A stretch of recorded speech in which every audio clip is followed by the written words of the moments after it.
Shadows cry like hungry children, and the oubliette of a darker reality grows from beneath your feet. You have but a sampling of the pain you will feel in the plane of shadow. You were not ready then, and you still are not now. Welcome.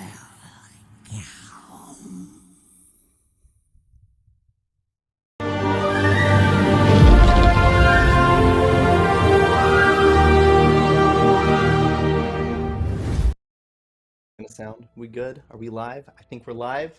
I believe we're live. I have it in good conscience that we're live, and I'm going to act accordingly. Hello, I am Ian. Welcome to Penny for a Tale. This is episode 66? 67 of the Age of Ashes adventure path, I want to say. Maybe. I don't even know. It's part 2 of the Shadow War. I'm absolutely scattered because there's absolutely the nuttiest arrangement on the battlefield. I can't even wait to start to describe. Before I do that, though, I'd like to reintroduce the cast. Our high-level party of wartime murder hobos, starting with Daniel. How's it going? What? I have not murdered anybody that didn't deserve it. Anyway. Hi guys, I'm Daniel. I'm playing Sailix Lavendil tonight, the Crestfallen. Yeah, it's going to be crazy. Can't wait to get into it. Everything's pretty much been leading up to this point. Like last episode and the episode before that, we've all been kind of like angling towards this. Yeah, gonna be great. I'm gonna keep my mouth shut because I don't want to spoil anything. Oh, okay. Yeah, me too. Me too. James. Hi, everybody. I am James. I am playing Waldorf Skysteel, now ruler of much of Sagarak. Yeah, leader of the Dwarven forces in the war against the Shadow Plane. So this should be entertaining and see where we wind up. Eating hearts, maybe? Hopefully. Jen. Maybe a few. Hello, I am Jen. I go by Savage Sparrow on the internet, and tonight I will be playing Eriyn The Vesparin, the Sea Elf Rogue, who is in a place that is a bit of a dark place because, you know, she watched the town she was caretaker for just get brutally massacred and go up in flames, and that wasn't super great. So you know, we're here to do some stuff, and it'll be great, hopefully. Yeah, I agree. I think this is going to be a very lighthearted session. Oh yeah, nothing but puppy dogs, kittens, and rainbows from here on out. Yes, except for the part where it's going to be more on that in a second. Sam. That's encouraging and exciting. Hello, I am Sam. I will be playing Ava Ravenswood tonight, the only Ravenswood tonight, because somebody is missing who's in chat. Anyways, it is episode 76 because I pay attention, Mr. GM. I'm just, it's a day. Wow. It's been a day. Yo, You wow. thought we were in the 60s. I'm sure my character will survive tonight after what I've said. Yeah, I'm excited. You're a fantastic GM, Ian. No, we're good. We're good. No, I pay attention. Yeah. Mm-hmm. Yep. Oh God. I know your AC. You know, that's one thing I got for sure. All right, couple items housekeeping before I get into the story tonight. We are sponsored by Smiteworks, creator of Fantasy Grounds Unity, virtual tabletop of choice we've been using this entire time. It's fantastic. Check it out. I got nothing else to say about it except it's really chef's kiss. We're also sponsored by the Only Sheet, which is an awesome virtual like character planning and party management tool. It's super awesome. You should check them out if you're interested. You might see some maps tonight by Seafoot Games and or Che and Piku. Both of them have Patreons. Both of them do this full time, and they do a fantastic job. You should absolutely support them. I know I do. And then lastly, you're going to hear music from Rock Narden and Michael Ghelfi. Links to all of these things are in the show notes. But I'd like to take us back. Let's So basically, a month of planning has happened. The Unforgotten declared war on Aghi and everything Aghi stands for, whatever that even is. It's really hard to track people in the plane of shadow. And since then, you've all worked probably nonstop to prepare for a little return to this orc. You know, no word from her except that she's living her dream and thriving somewhere in the shadow plane. You have, however, been getting your feet wet, visiting Shadow Absalom. I'm going to share us a little picture of the map as we know it. And I want to ask first, so Sailix, Waldorf, Poppy, you're not here. Vespa's been back and forth, though. She's really hard to track, even across the plains. It's been a pretty safe deal. After a scout or two went missing, imagine you're like, nah, fine, whatever. Leave it to a professional, right? Let's do a check. I want to gather knowledge, see if we can figure out a rumor about today, because today is an important day. So Vespa, let's get to the Undercity and see what might be going on. If you want, I can roll it for you. But I'm whatever, friend. What do you want me to roll? let's do diplomacy, because I want to see. Okay. Yeah. Do you want me to roll it in the tower? It doesn't matter.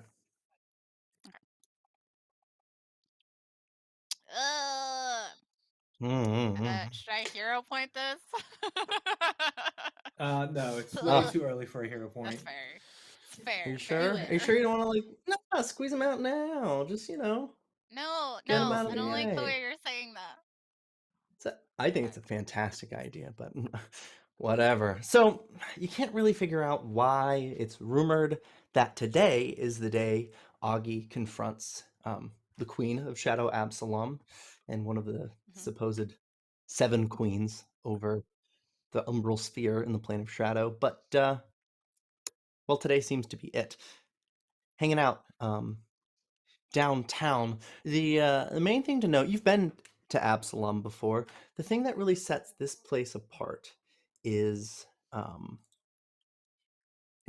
for one, it's got about a third of the population, so there's a lot of bare spots there. But for another, it has some really, really strange architecture. It's blamed on the Desiriacs, these strange telepathic insectoid humanoids that occupy the city. And for the life of you, you haven't been able to figure out why they have this massive, almost antenna-shaped 4-pillar structure protruding 1,000 feet into the air. But apparently, it acts as some sort of hub for them.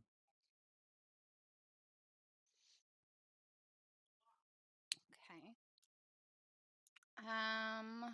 Let's see. Do I have any contacts in the area with the contacts feat that I can look up and talk to you about what's all going on? Yes, you absolutely do. Okay. Someone working the cathedral that sits at the center of the glare, which is that little bright spot in the middle of town. Someone works there. They're sort of your informant, help you learn about how the glare works. But they're a Desiriac themselves. How would you go about approaching them? Oh God.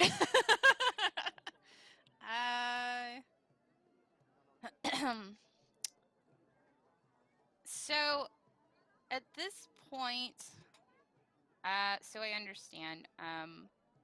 I know enough to know that the Dziriacs overall are siding with Aghi, right? At least in the sense that they're rumored to be in connection with whatever terrible thing is supposed to happen today. Yes. Okay. Not to be trusted. So, and this person is my informant. Have they been like, is this a situation where like they are, they have been giving me information because like they don't, like V has been manipulating them or like paying them, or are they like, fuck the rest of these people? Like, because that basically determines how I approach this. They just like money. Okay. It's really just, yeah, coin is king here. This informant in particular is really just in it for the cash. Okay, then yeah, I would probably just come armed with money to try to low key get the information I need, and then also just kind of be like, yeah, if stuff gets super fucked up, then that means you can't earn money anymore.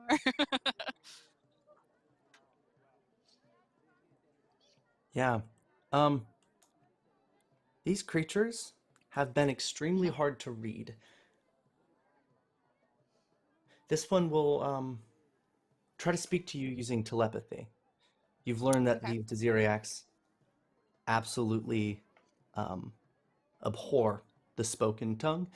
Anyone who tries to speak their language in a verbal manner, they'll practically spit on.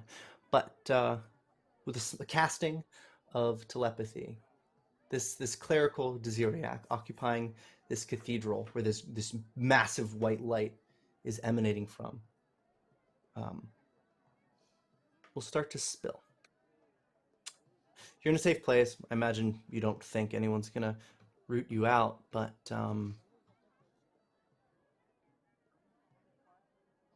he opens up. People have been tight-lipped, but now that it's the day of, I think it's safe to ensure that, like, spreading rumors, nothing's gonna get back to this guy. I have something for you. You hear over telepathy.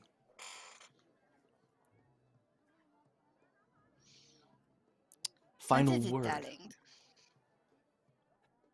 They're coming. They don't come from the dust, they come from the gate. A proposal.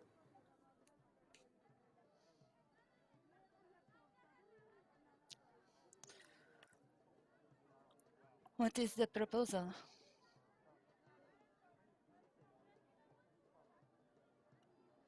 And why today? Well, it appears Zestrix is in town.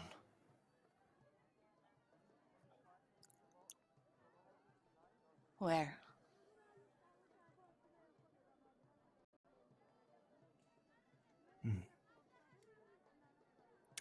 Cannot say. How much? Everything has a price. Everything.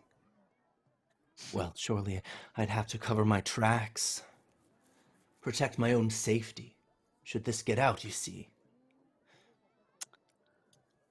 Vesparin, sort of, puts the dagger, on the table just to send, doing that, I'm sending a message thing. How much? I won't ask again. Then I won't waste your time with bartering. 2,500.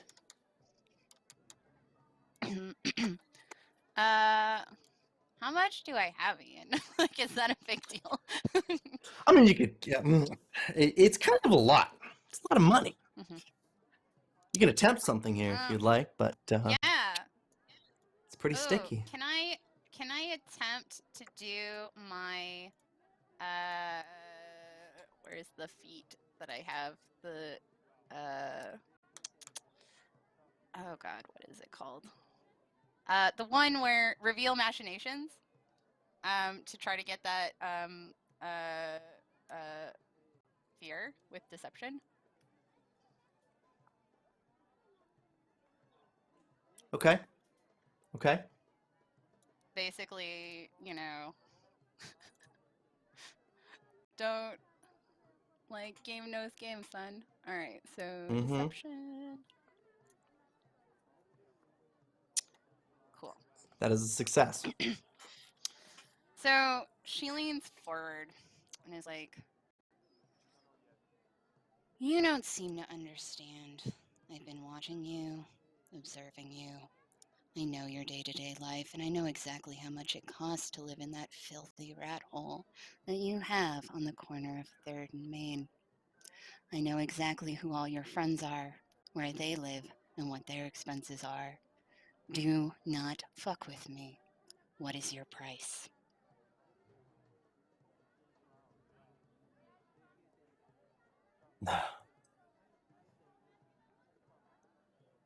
7 covers my safety. Ensures I have a way out of here. A contingency. Good.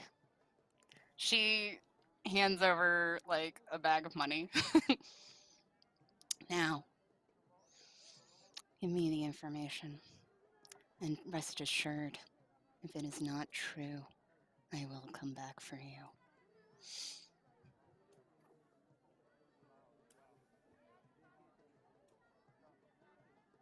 He was held in a prison, one that didn't matter.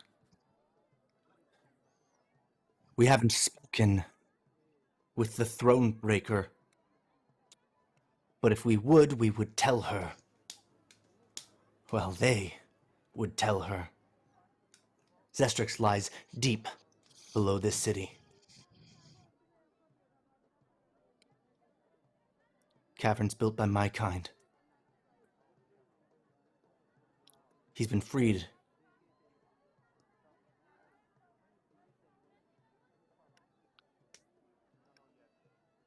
There's an attack coming. You might need to be ready within the hour. And he's already beginning the incantation of a contingency spell that'll effectively get him out of here if word comes back to him. What do you do, Vespa? God, okay. So, I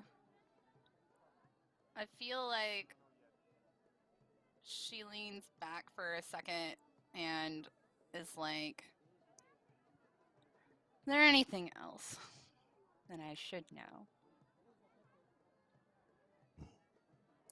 How are you getting As a them guess. through?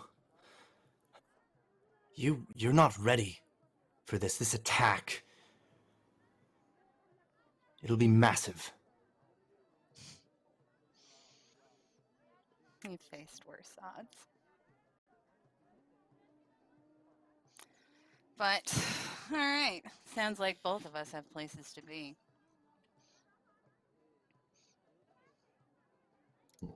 He's seeing you. Count on it. And she like picks the gold mantle up and flips it back. And starts to walk out of there just until she leaves line of sight, at which point she starts to run to whatever way like she can get the like others to like communicate or whatever. Like, I don't know how we've been ferrying messages back and forth unless it's physically going back and forth. Yeah. Well, I'll tell you, Morta Vlaskin is a planner knight now, at least as a delegate to the Boneyard. She's here communicating for you back to the Prime Plane. You know where to find her. It was at a safe distance, but once you effectively, if you have any means to tell her it's time to call for your friends, she'll happily send word. Because you know you've got allies waiting. Yeah. That's exactly what she does. Even though it's super awkward. With Morta. Yeah, I don't know. Actually, I will ask, have you two been talking much? I imagine V is very professional. And at this point, like, she has adjusted her outfit so that, like, it's covered up here, so the mark isn't visible anymore. And yeah, just keeping things very, like, kind of, like, she's not trying to be mean or anything like that. It's just an awkward situation. Yeah. Yeah, Leader. so she just... The attack is coming within the hour. We have to get everyone here now. Have you assessed the threats? Do they have a way to deal with airships? Probably. The creatures that attacked Cypress Point were all manner of thing. I think it is the underground that will likely be our most vulnerable point. This whole city could be a death trap, and likely is.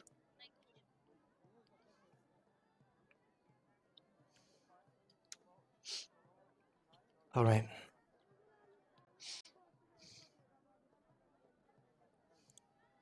I've sent word. Figure out where they're coming from. The gates. Okay. You feel a dark, twisting feeling. You've seen it, the apparition, known as the Queen, a sort of shapeless, formless terror that appears different for all those who view her, starts to rise from the horizon, the dust over at the bay, moving slowly into town, as it seems to do every day, every morning, comes in to swirl around and just cast all sorts of fear and doubt on the citizens, this umbral specter of sorts. Is she going to complicate things? Morta asks. Do I have a way to know that, Ian? Yeah, how have the political inroads there gone? Yeah, so what I explained is pretty easy to find information.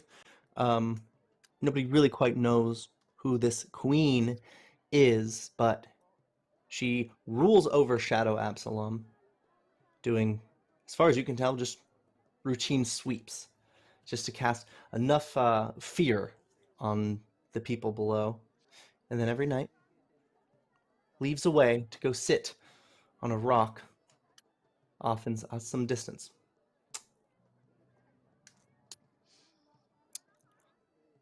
I cannot say for sure.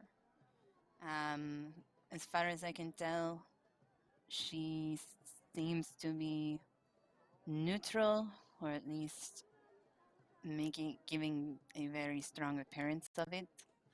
But it is entirely possible that they have gotten to her already, which would complicate matters. But I really don't like to think about things that we just don't have the data for, because then our brains start falling down these rabbit holes of just, oh God, what new horrible thing do we have to worry about now that maybe probably won't happen? I don't fucking know. But and she kind of pauses and like looks at Morta for a second. And if you wanted to pray, it would not be the worst idea.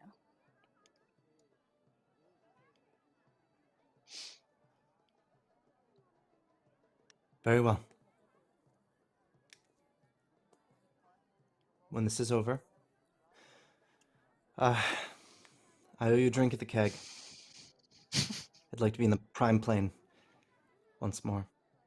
You start to feel a rumbling. She says that. So long as That that would be means them. that, so long as that means you're going to be alive at the end of this, I'll count on your promise. Well, now I'm doomed. Suddenly, God, it's that signature. You've seen runes before, but nothing so unmistakable as a rune. That ozone, maybe. Or maybe it's just placebo. That breeze, coldness, the raven's echo. You feel something like a light overhead. You're caught in a sharp shadow. See, in the plane of shadow, it's really quite dark. Save for the glare in the center of town that sort of radiates. Each obstruction, though, casts a sharp shadow with no other source of light. You're in one such place, but you see a faint, swirling color, a blue and a purple, warm colors you don't often see. Suddenly they start to appear.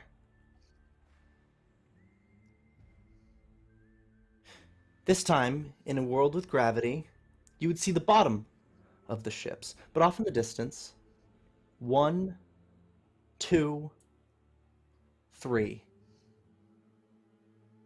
You hear the low whisper.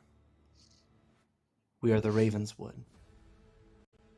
You happen to know Waldorf is piloting one of these ships.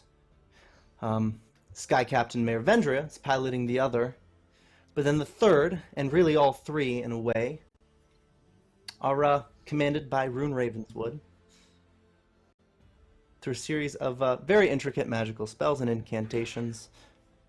As these ships descend, you notice there's a bit of a signature to each one. Torag's hammer, the Raven's wing, and the Free Runner, as they're named.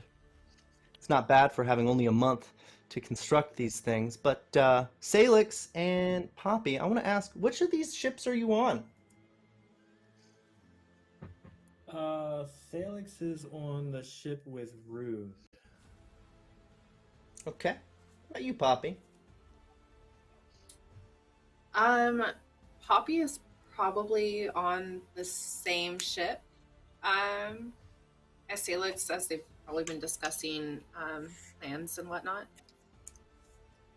Yeah. Awkwardly. First thing you're going to hear, Vespa is gasps, shrieks, the oohs and the ahs, because really, what a spectacle. I mean, ships coming out of the sky. It's almost like today is ominous or something all of a sudden. Sailix, Poppy. You have telepathy on. You would be able to speak to Waldorf. I don't know if Vespa is on the same spell, however. So I want to ask, what do you do as your ship, moving across the plains, finally arrives in this destination, the wicked Shadow Absalom?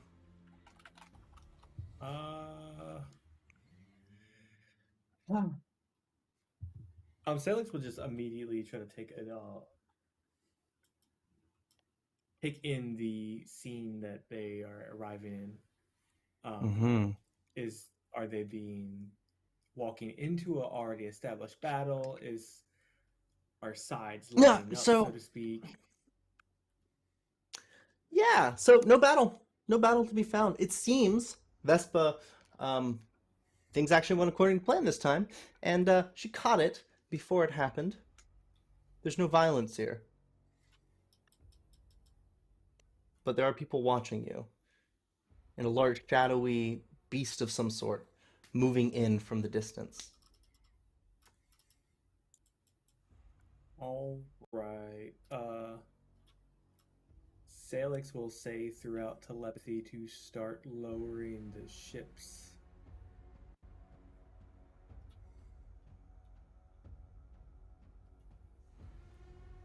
Sure enough, they descend. And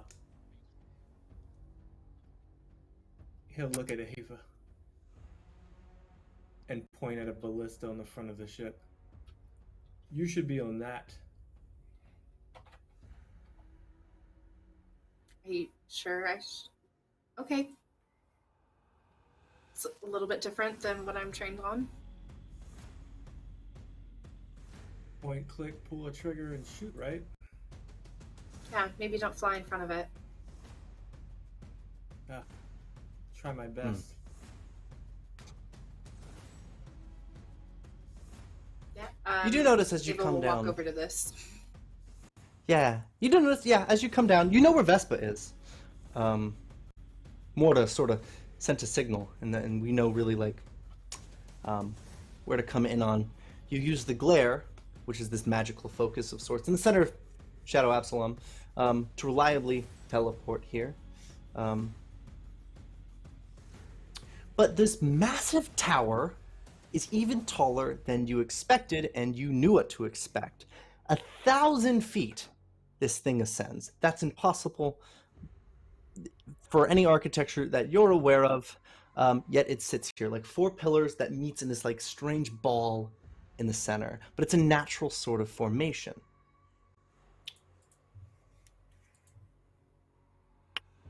And there are windows. You see, as you get closer, some people, they really look like ants. They start to crawl out of these windows and move towards you. No wings, but they fly, sinking a little bit, then headed your way.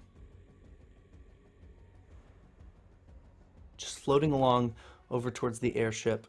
Waldorf doesn't have the same problem. However, I will say, Skysteel, you do notice this dark figure is moving towards you. It's the size of your ship, and it's just buzzing along in your direction. What do you do, Waldorf?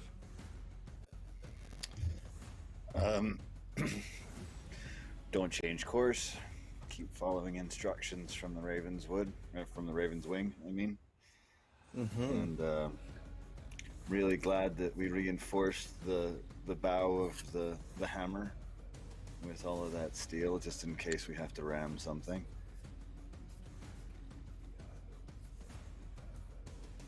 All right.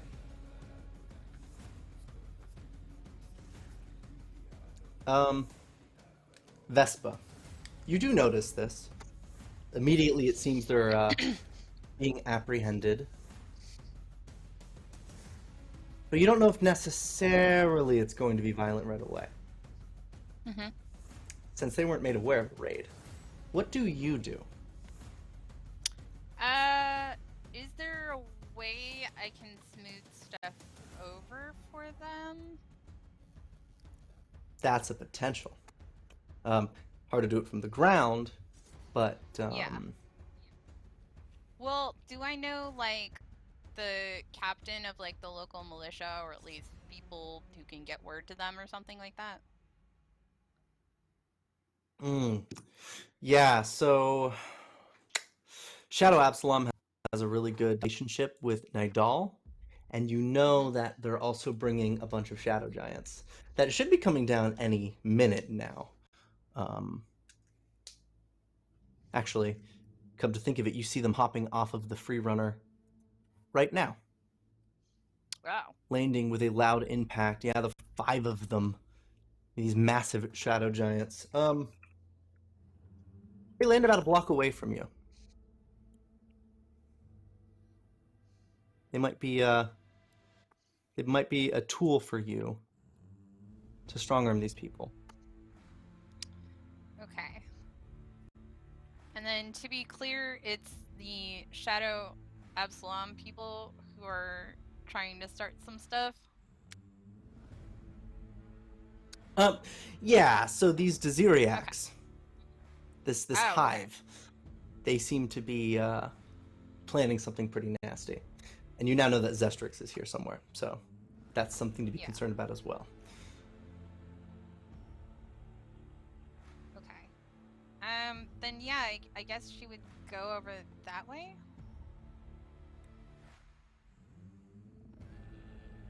To All where right. they landed. Okay. So the time it takes you to walk over is about the time it takes for this shadow to approach Waldorf's ship. And also some of these weird flying humanoids to approach the Raven's Wing that Sailix and Eva are on. I want to ask Sailix, Eva, you had some time to prepare. What did you do?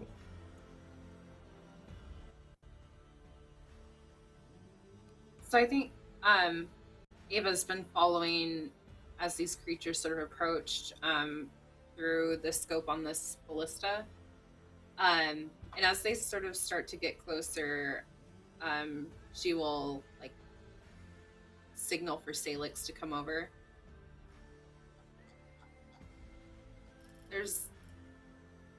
We need to get more people on these. She like motions towards the various. There's a couple different spots on the ship that can fire, right? Yeah. Yeah. Yeah.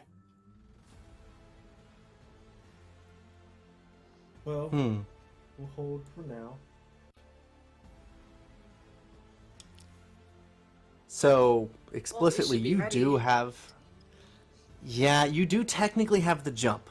Theoretically, you could attack in a surprise round if you'd like. But that's making a bit of an assumption. Poppy, you can make a perception check for me. If we're trying to use that scope. Yeah, I mean, she's not going to fire, but she wants people to be ready on this. Yeah. She only fires without thinking at Sailix. Ouch. Mm-hmm. Yeah. 34. Yeah. Not perceptive today. It was a bit of a No. stretch. But yeah. Ugh. So, you don't really know. 0 point. And if you're not going to strike preemptively, these things will just land. The first one, shorter than Salix, these things aren't huge. A construct. By the sound of it, the landing. That impact. 2 boots. But then when they stop moving, that faint trail of shadow now just becomes a ghastly sort of emanation. Black cloak, each of them. 1, 2, 3 of them have landed aboard the ship. They don't seem to be threatening. But as they drop their hood, Sailix, and probably Eva, you recognize them as constructs, each of them identical, and identical to the construct you saw at Cypress Point. It's a faint, white, like sort of a porcelain skin and red hair swept across the top, lifeless eyes, and an angular jawline. Handsome, but reeking of death. They sort of look at you. Identical, clones.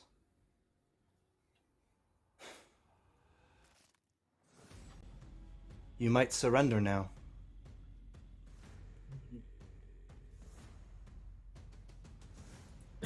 When they say that, Sailix sucks at his teeth, just... I hoped it could be another way.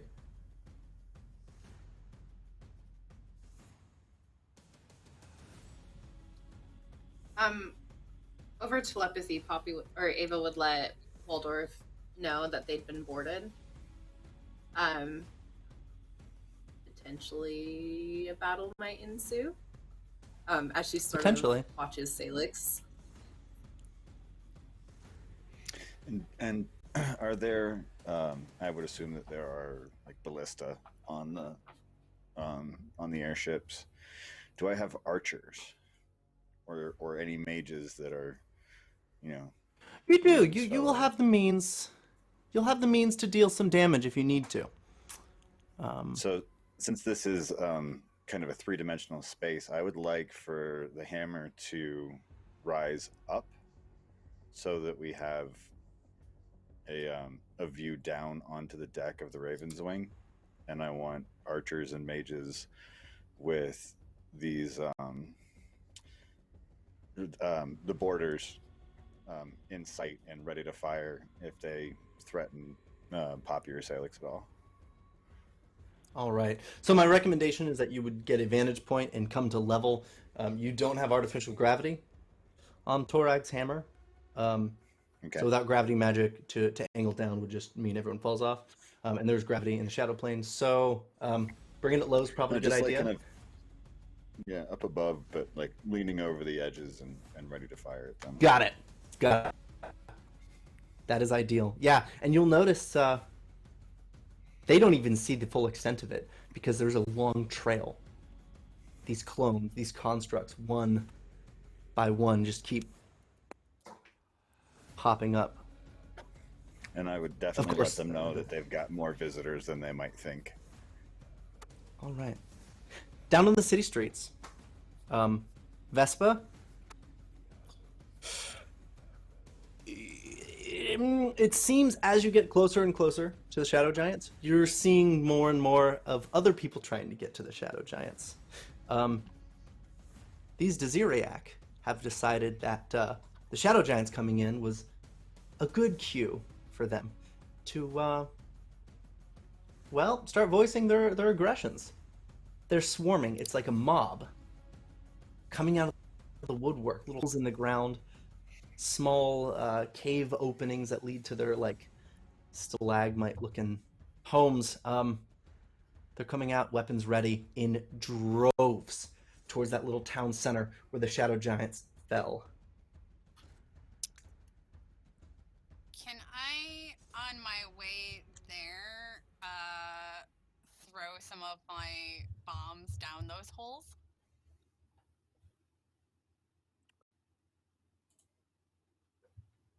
Yes. That's not actually a bad idea at all. I'm gonna make an attack roll just to see that. The check is very low. I just need to make sure we don't get a nat 1 here. Yeah, because it looks like a riot is starting here all of a sudden in the center of Shadow Absalom.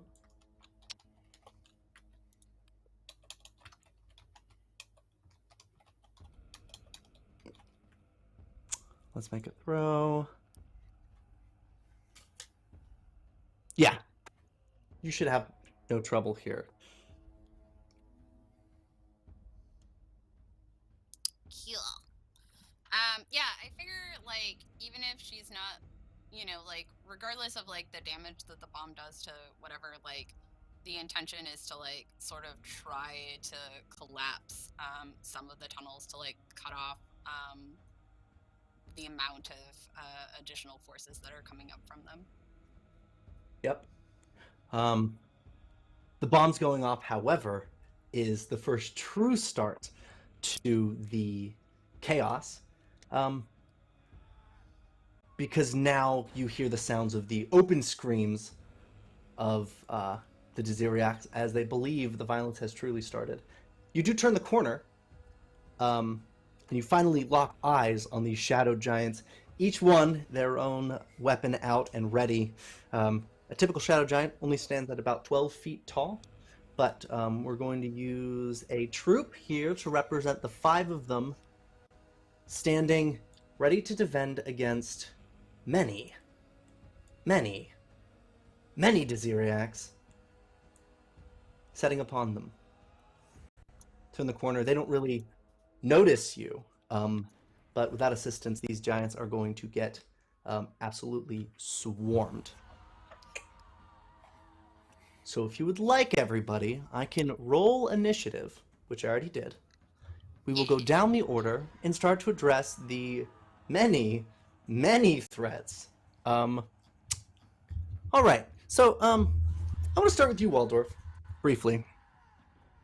Chaos hit pretty quick, didn't it? This figure is moving towards you. Yeah. Okay. Your crew's ready to help, but you don't know if the ship's about to just get swallowed whole by the threat you're not paying attention to. So what do you do? Panic, generally speaking. Don't panic! No, no. Waldorf definitely keeps his cool. He's seen worse. He's been through the maelstrom, for crying out loud. Yeah. Owlbears. This dark spectral figure, the size of your own ship, is still barreling towards you, and will act next. And it's how tall? Well, it's actually kind of shaped like a ship. It's pretty amorphous. Almost looks like a giant, like I don't know, salamander or something. It's like wiggling about, sort of snake-like, but with these weird like electrical fingers twitching, sort of sticking out like a hairball or something. I'm thinking evasive maneuvers, actually, with the ship. Piloting. Okay. Yeah. Okay. Let's. Ooh, okay. If you want, we can make a pilot check. Let's see. Would that be crafting? Piloting is crafting. Yep. So you make a crafting check to try to avoid this thing. Let's give it a shot. That was a 40. 40 makes it.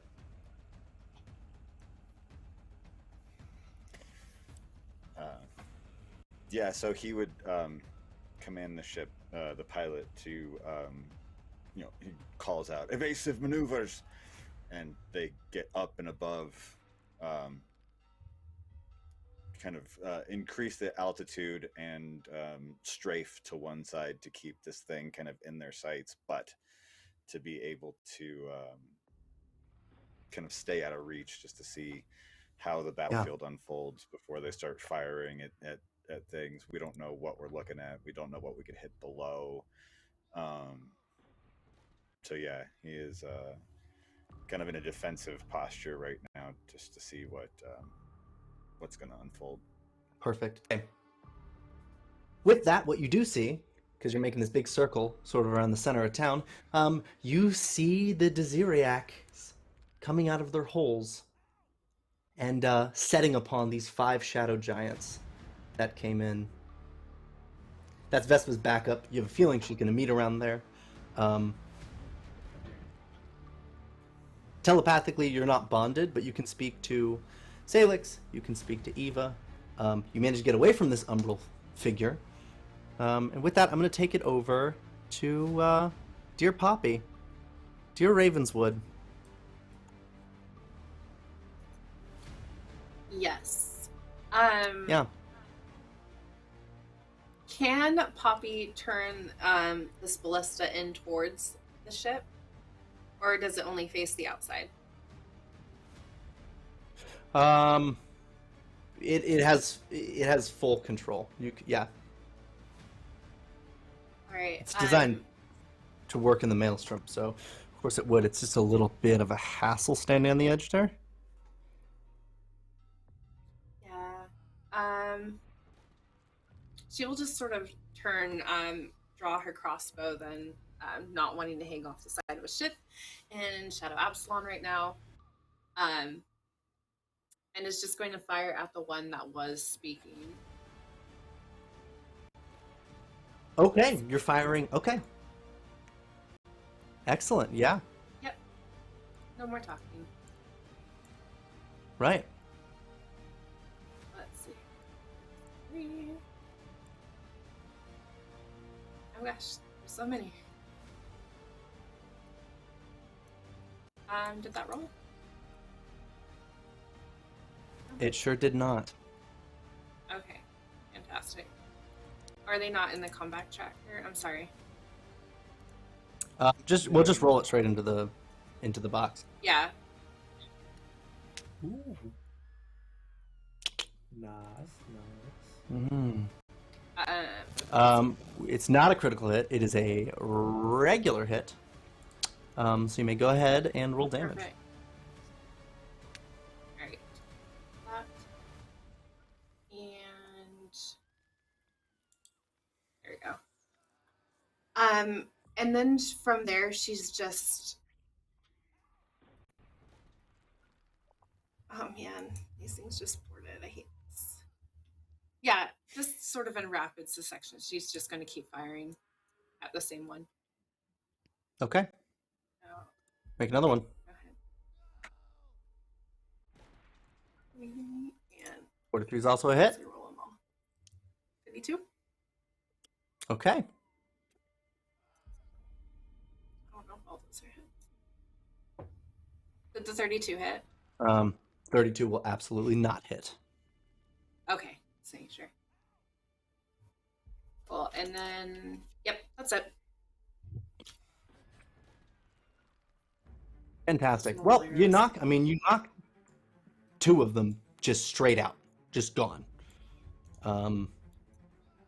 One destroyed and one already plummeting.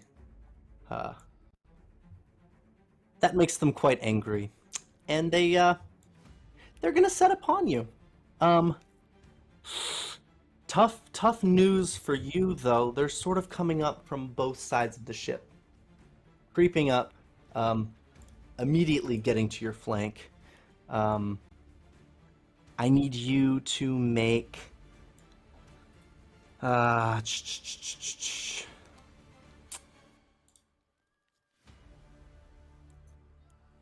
Actually, nope. You'll be fine. No save here, except there's an attack. Yep, that's going to be a critical hit. Thank you. Striking at you. You're going to take Ouch. 68 points of damage. Just right off the bat. Gonna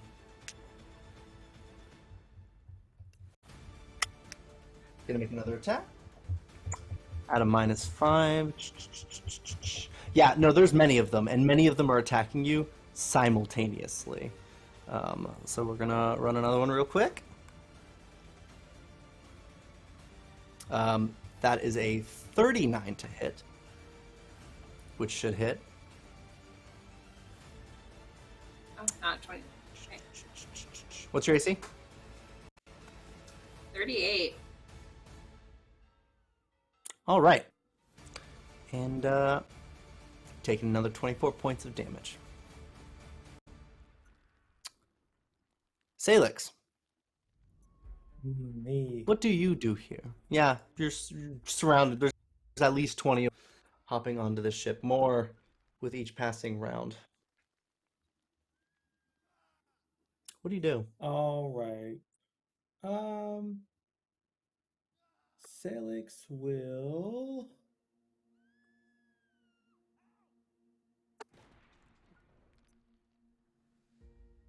Making sure I have everything. All right. So he will move next to Poppy's side. And then I will How many are surrounding her?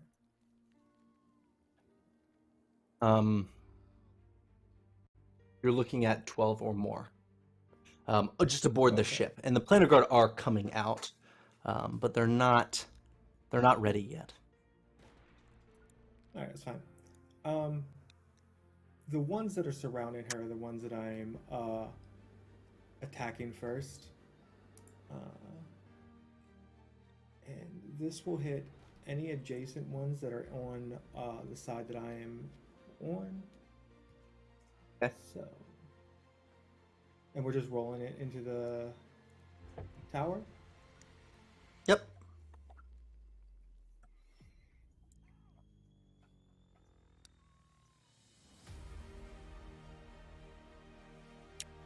$50 will hit. All right. So that will be this. This. Okay. Another attack. And these are swipe attacks, by the way, so they have the advantage of hitting any, like, they don't look like any of the people are grouped together, but if they're within 3 spaces of each other, it will hit the adjacent person. Okay. Gotcha.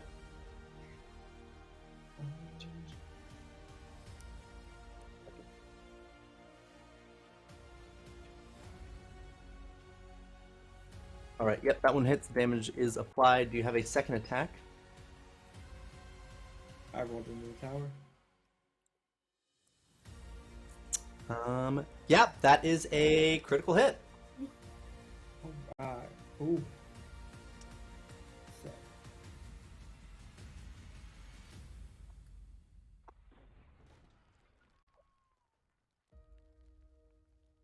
Fantastic. And then with his final action, Sailix kind of sets into a lower stance. After just kind of seeing Poppy get attacked a few times, he leaps over and with Leviathan in just a vicious arc comes around and then cleaves back through, and then he sets in a lower stance.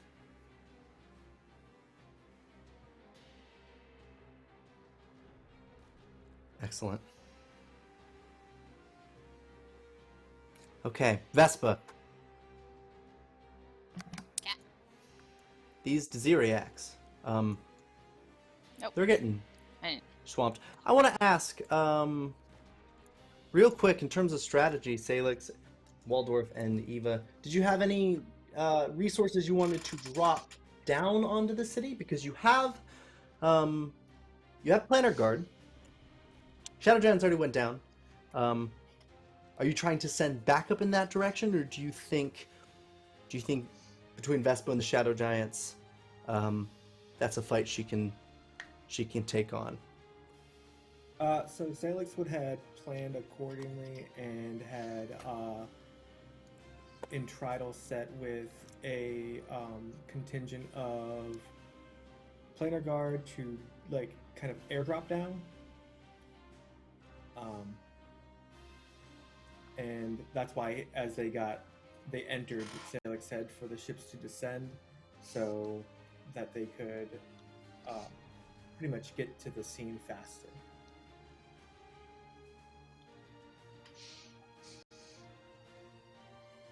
So Waldorf is muted. I think I was like, Yeah, sorry. At 9 gold apiece, they can all have snap leaves if they want. The talisman that lets them have feather fall and invisibility for a minute. So they could literally like halo jump from wherever, hit their snap leaves, they're invisible, and they have feather fall for up to a minute. So they could literally just jump off the side of the airship and be fine.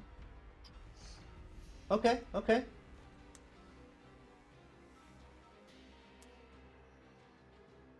Looks like we're getting our kobold shock troopers after all. So. And they're invisible, so nobody will target them. Okay. All right. Vespa. It's you, these shadow giants, and a good time. What do you do? Oh boy. Okay. So I guess are there still more of these creatures coming out of the woodwork? Like, are they continuing to add their numbers and stuff? Yeah, so the problem is that there are just so many of them. Like Okay. many of them. So plugging even a couple of holes isn't going to do it. It might be Okay. 10, 15 dozen of them. Okay. I guess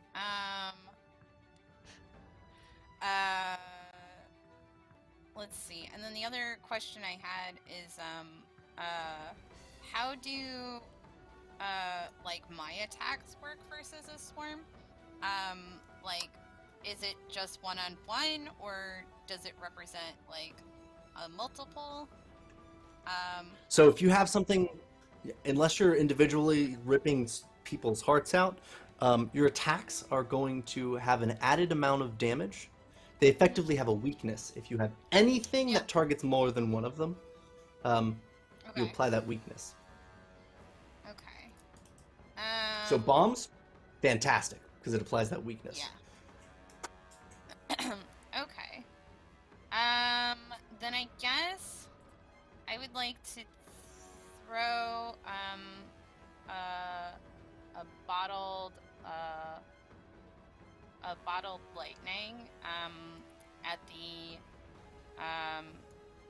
whatever part of the swarm, probably the one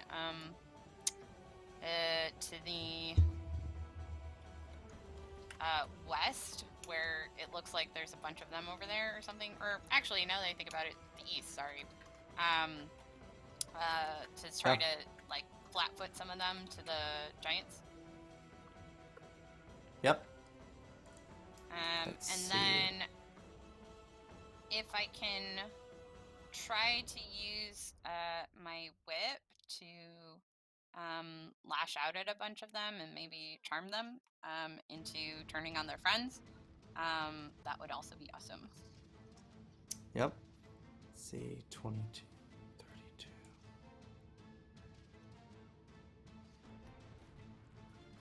All right.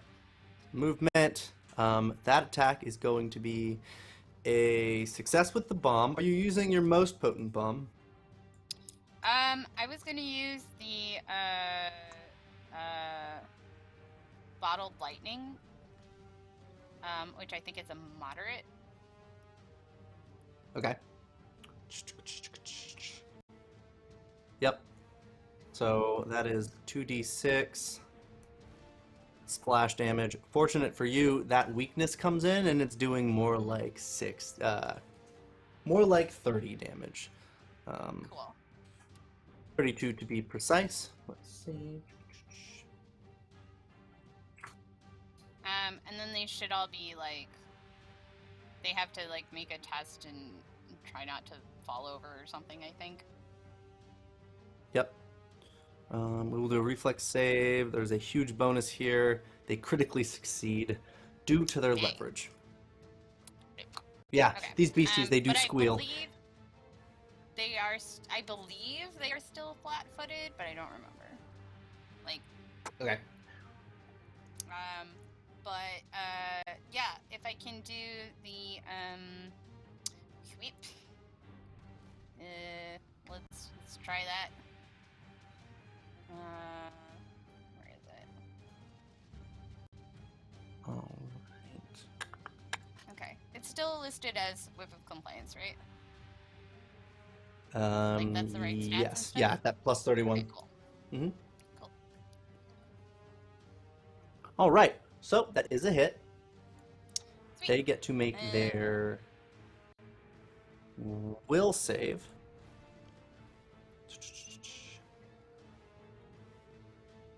Whoops, wrong one. Which they fail. So,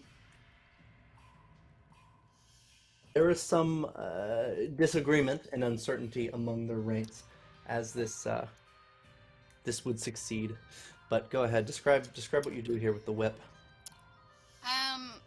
Yeah, so basically she releases it into the thing and then sort of it comes alive around her, hitting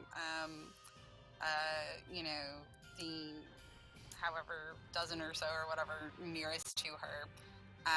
And as each little bladed segment hits each one of these creatures, there's a pause as they seem to have like this golden wave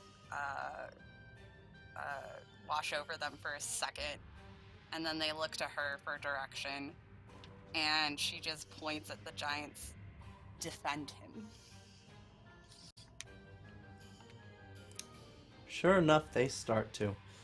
At least quite a lot of them. The reinforcements that sort of crawl out of this city. It becomes really a riot in here.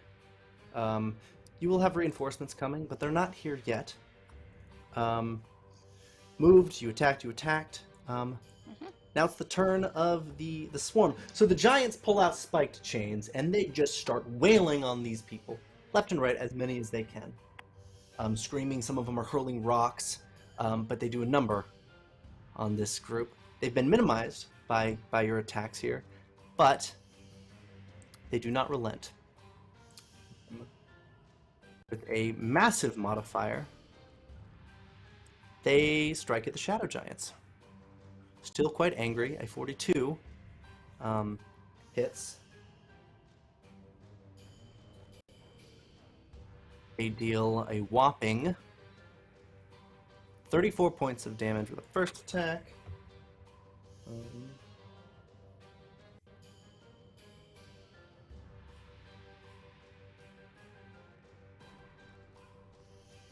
The second attack misses, but then now, are you invisible, Vespa? I don't think you are. No, she attacks, so she can't. Okay, all right. So that gets some of these Desiriacs to turn on you. The majority of them are coming to these Shadow Giants, perceived as a threat, but at least a threat to this mission that you're trying to learn about. So they move to you. I think you're in pretty good hands, seeing as they've already attacked. Oh, whoops. Pulled the wrong modifier here. 12 to this. Does a 39 hit your AC? 39? It meets it. It should just hit it. All right. So damage is dealt. No, because I thought Ty goes to Defender. Does Ty go to Defender? I thought so. I thought it was meet the beat.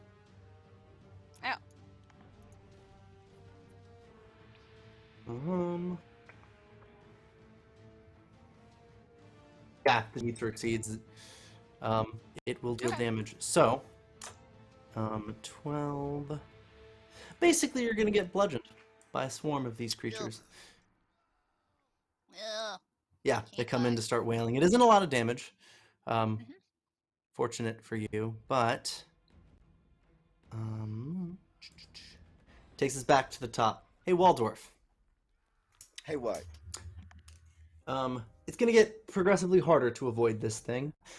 You notice this beast of shadow starts to roar at you and approaches the ship once more. I want to ask, what do you do?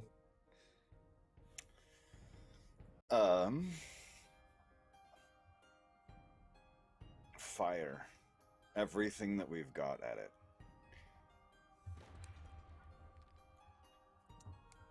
Okay. And what is it we have? Do we have weapons? We have ballista. We've already established that I have archers and mages on the deck. Yep. And so I just want a full volley of everything that we have straight down this thing's throat. Okay. All right.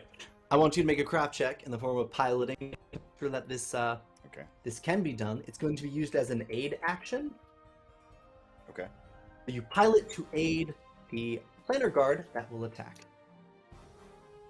45. An 18, which is a 45, which is a critical success, which is giving them a +2.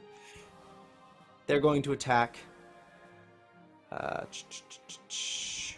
2 plus.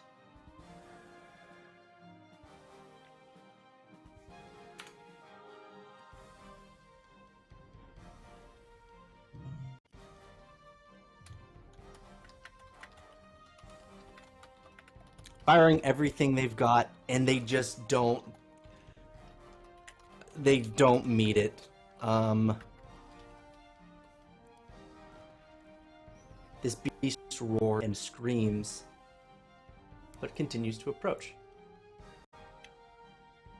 Everyone within 15 feet of Waldorf has blessed. Does that help?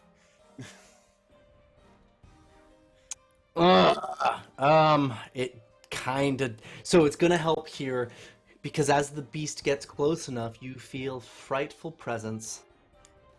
I need a will save from you, Waldorf, first and foremost. And then I'm going to make a will save for the Planner Guard.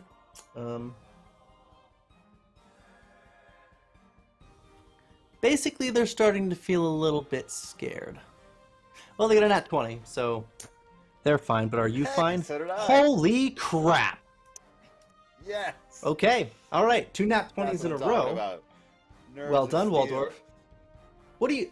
Okay. As this beast approaches, you start to peer through the illusion a bit. You can see something. Something it's lying to you about. Physically, and in its own shape. As this thing just starts moving towards you, sailing. I mean, this thing looks like a blue whale at this point. But it seems to be listening to you as it stalks you. Would you say anything to this creature as you start to peer through? I see you. Waldorf is up on the bridge of the ship, and he kind of nudges the pilot out of the way and takes the wheel for himself, and aims the bow of the ship back towards this creature. Towards. He's gonna play chicken, I think. Okay.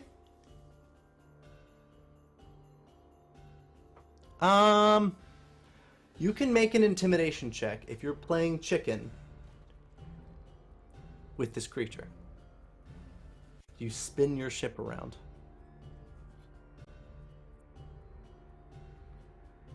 $31. All right, so it's going to take the collision damage per the Game Mastery guide, but it is not going to quit. On its turn, it moves directly towards you. Spares no time. The bow of the hammer is reinforced. Swoops up, but casts a fireball. I need you to make a reflex save. I will make one on behalf of the Planner Guard, but not looking very good. I'm gonna hero point that. Great time to use a hero point. Oh my god.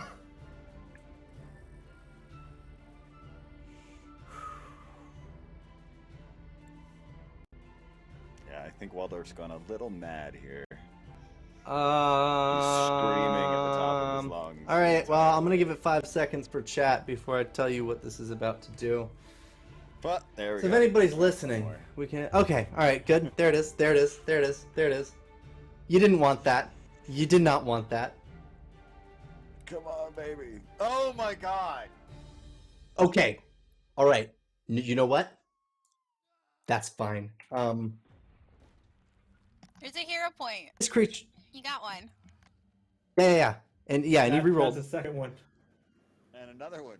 All right. This beast will take points of damage from the collision. But you failed a save against a fireball. As this beast pitched up, you're taking. At least I have fire resistance. You have fire resistance?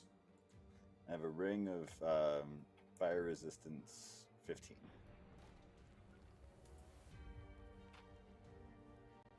Good. Because you're taking 57 points of fire damage before the resistance. Would have been 114 had you critically failed, but you didn't. You only regular failed. Okay. All right. Yeah, thanks, Vishumarix. I know. Thanks, Something Vishumarix. died in that fight.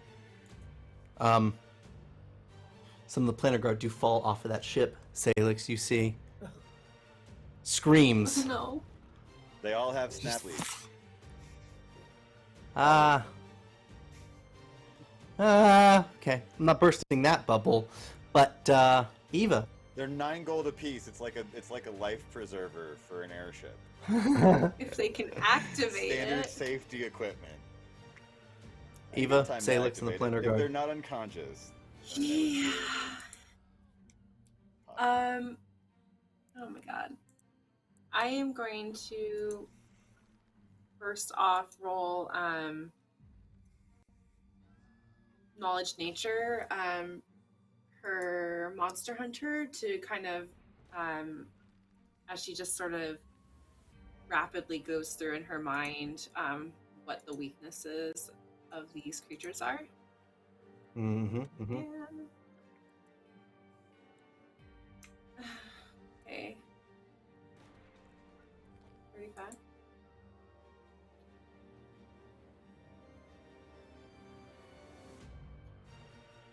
Okay. Terrapoint that. They're constructs. They're unliving. They have a humanoid body, though. They're coming together in such large numbers that area damage is effective against destroying them. You noticed that when you saw the fireball land on the deck of Torag's hammer, and Planar Guard just falling off of it, plummeting to their death.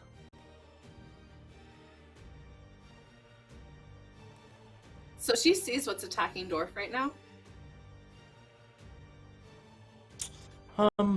You see a giant shadowy figure, yeah.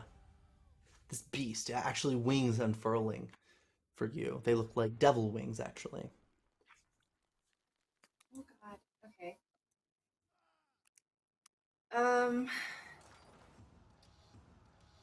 For her second action, she is going to click her boots as these ethereal wings just erupt out of them.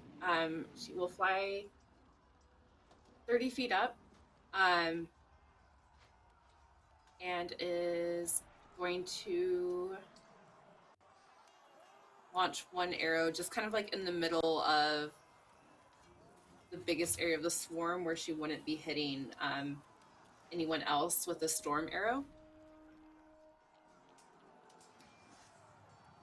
Okay. So let's see if I actually hit first. Hero point. Yep, that's great. It's a good idea. Much better. All right. Thank you. There it is. There it is. All right. Yeah, that hits. So they need to make a DC 27 reflex save. All right.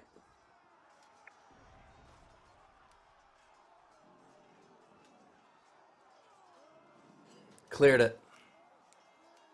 All right. They're unaffected by the winds.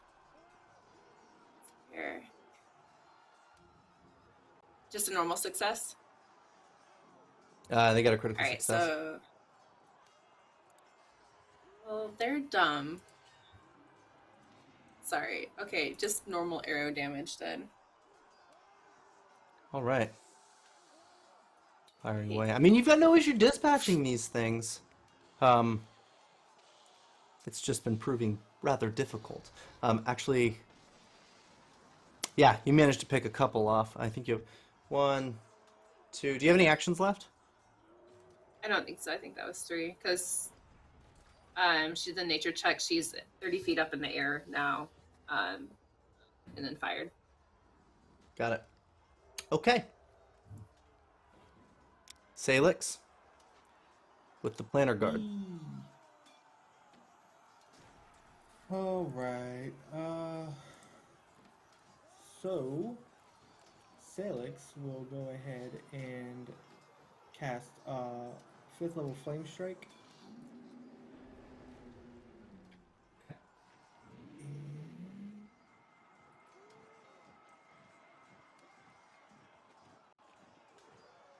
Does that work or no?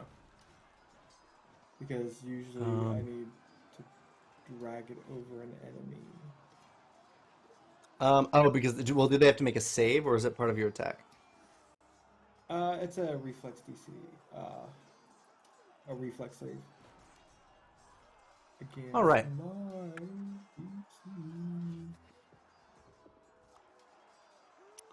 Reflex save. Putting in their leverage and rolling it. What's your DC? Probably 30 something. Not a critical failure, but it is probably most likely a failure. Treat it as a failure. What happens? All right. If they are immune to fire, they only apply half their usual fire resistance because it is divine energy. But they take half damage. And it is 8d6. So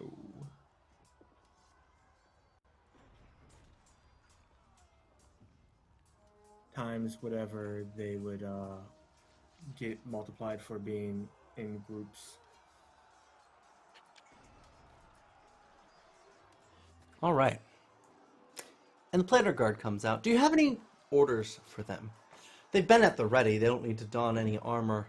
They're ready to follow command, though. They're split half and half between your ship and Waldorf's. There is some calamity below as well.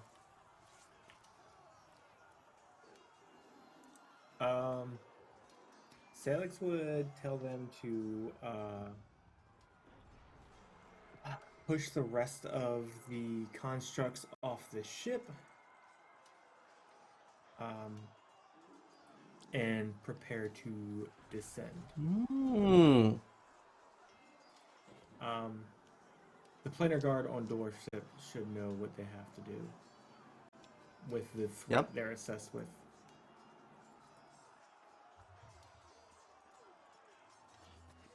All right, so I have them make an athletic check. But essentially what happens is the guard come in and they start to grapple with many of these identical constructs. As they fall, they're each replaced one by one. Not quite. You seem to be winning this fight, but only narrowly. Something has to change because you don't know how much this tower is going to just keep providing reinforcements. You see these little red-haired bastards crawling out of these little windows on this tall water tower-shaped structure, just flying over to you. Okay, all right, I got you. Sailix will, in telepathy, tell Dwarf to head for that tower.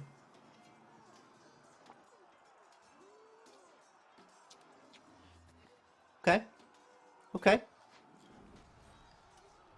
Wait, me specifically or the ship? I mean, you're the one he's in contact with as the person piloting the ship. No, like, do you want... Never mind. Oh, no, Sailix wants the ship to go towards the tower. because he knows what you have, like the big badge you have on that ship, and what you could probably do to that tower.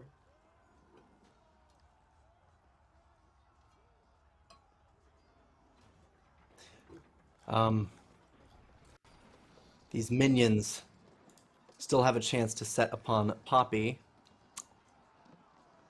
Many attacks. I need a will save from you, Poppy. Oh, dang it. Even though she's 30 feet up. Yeah, they can't attack you, but they all seem to start staring at you. Oh, I don't like that. A gaze. I'll get one from Sailix as well. What is it, a will save? A will save. It is a fear effect.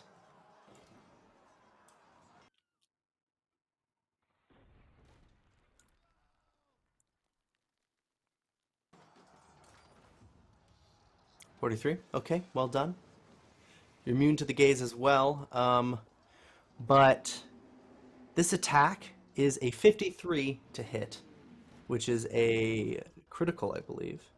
If your AC is 43, unless it's higher. AC is 43. All right. So a critical hit, slashing damage. They decide you're probably the biggest threat here.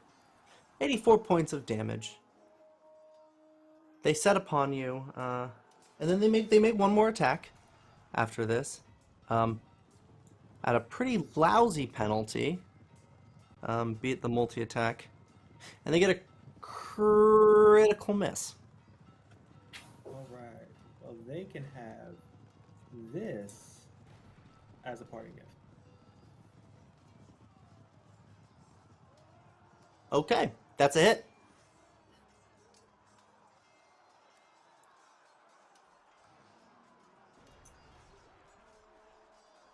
That damage.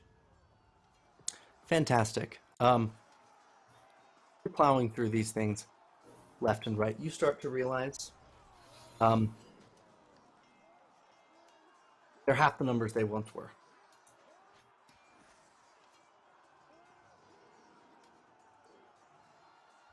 We will continue this fight aboard this deck and hopefully save the life of Poppy and the Planner Guard. But I want to take it back to the city streets. Vespa, it's a full-on riot down here. Shadow giants have just been indiscriminately slain in the streets, and these things are beset upon you as well. I want to ask, what do you do? Oh god. Well, I guess I'm gonna try to use my whip again on the ones that are directly swarming my character, to get them off me, and have this set defend me. So let's try that.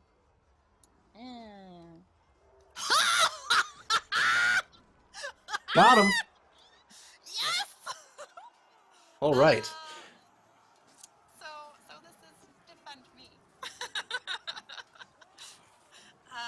Or, protect me. I don't know.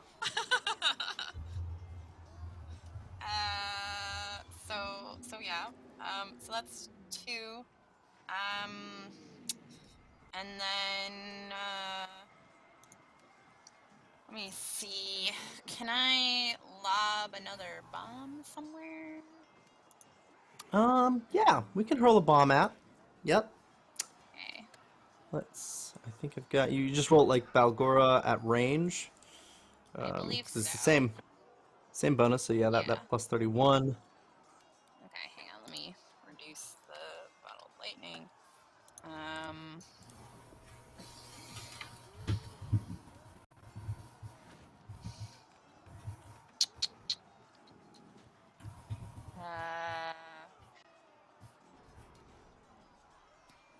Let's see. Actually, this one should blow up for quite a lot of damage. Yeah. What should I? Is the Weeping Midnight the one that does it? I don't remember what the other bombs we got were.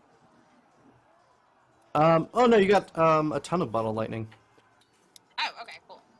Yeah, no, you had a ton of auto lightning. So 4d6 plus the leverage as the damage. You're dealing 33 points of lightning damage. Well, I remember we had the because I got the alignment bombs, and then I got the ghost charges, but I don't see them on the sheet, so that's why I wasn't sure. Oh, okay. Yeah. Oh, yeah. You do have ghost charges, and positive damage will work about the same. Okay, cool. But the lightning is fine too, because I imagine I will likely need the crazier shit later. Yeah. So this manages to cut you a break. You're not eligible to be attacked by this swarm. Some are turning against their own, while others are busy being dead from the explosion. You do get that chiming in again, that telepathy. Your informant. I think you should find me across town. What is going on? I may know where Zestrix is. I hear Aghi will be here any second.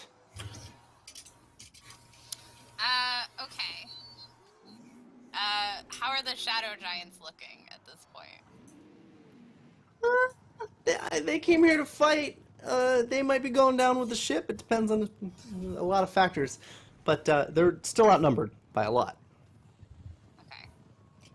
Oh, God. Yeah, she take off.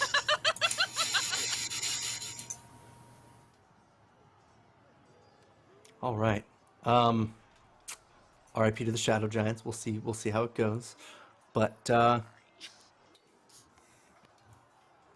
making your way downtown. Yeah, we'll just run a couple attacks against them.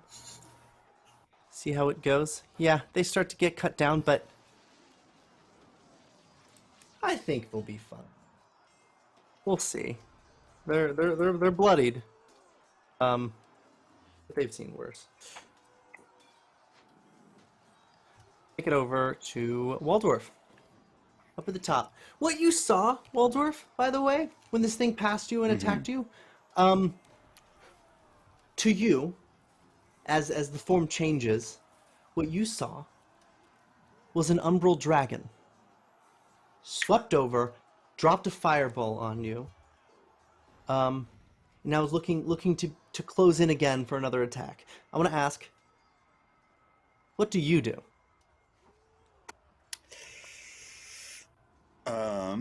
Waldorf calls out, or since I've just knocked him out of the way, scoops the pilot back up by kind of hit the scruff of his neck and shoves him up against the steering wheel of the ship and points him in the direction of that tower. Says, no matter what you do, you hit that tower. Ramming speed, lad. And Waldorf is going to cast Divine Vessel at 9th level. He grows in size to a large creature. He glows with the light of his deities. A huge warhammer just kind of appears in his hand, and he launches himself off the deck of the ship with his fly speed to face the dragon head on.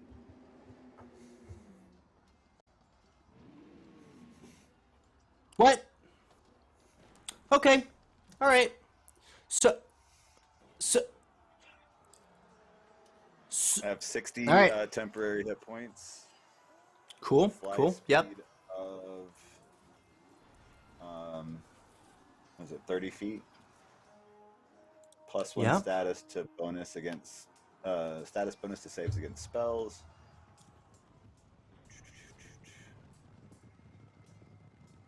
Let's see. Yeah. Okay. Yeah. So I have my fun little hammer. Make a reflex and- save for me. Okay. Sounds like you're gonna just fly directly towards this 42. thing.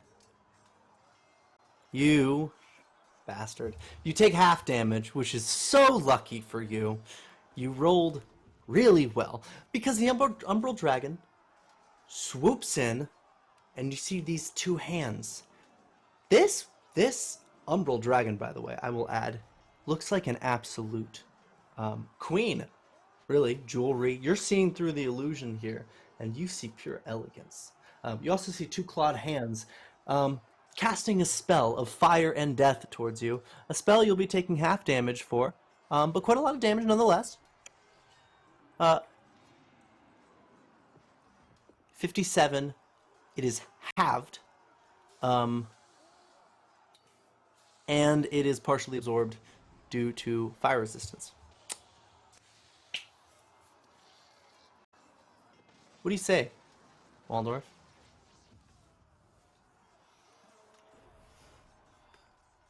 Oh man, that's a tough call. I think he's a bit snarky at her. Oh there, lass. Oh, you almost got me with that one. Come on, let's dance. And he kind of takes off in the opposite direction, trying to be the smaller and more agile of the two of them. Okay, yeah, that won't go badly at all. All right, back to the Raven's Wing. He's probably trying to get away from everybody else and keep this particular beastie off of everybody else's back while they deal with the shit that they're dealing with now. And away from the ships. Right. As you're headed over, you do notice a source of light on the horizon just outside the city walls. Just a ways away. Could be anything, but it does have a strange glow to it. Poppy, Sailix, and the Planner Guard. What's the plan here?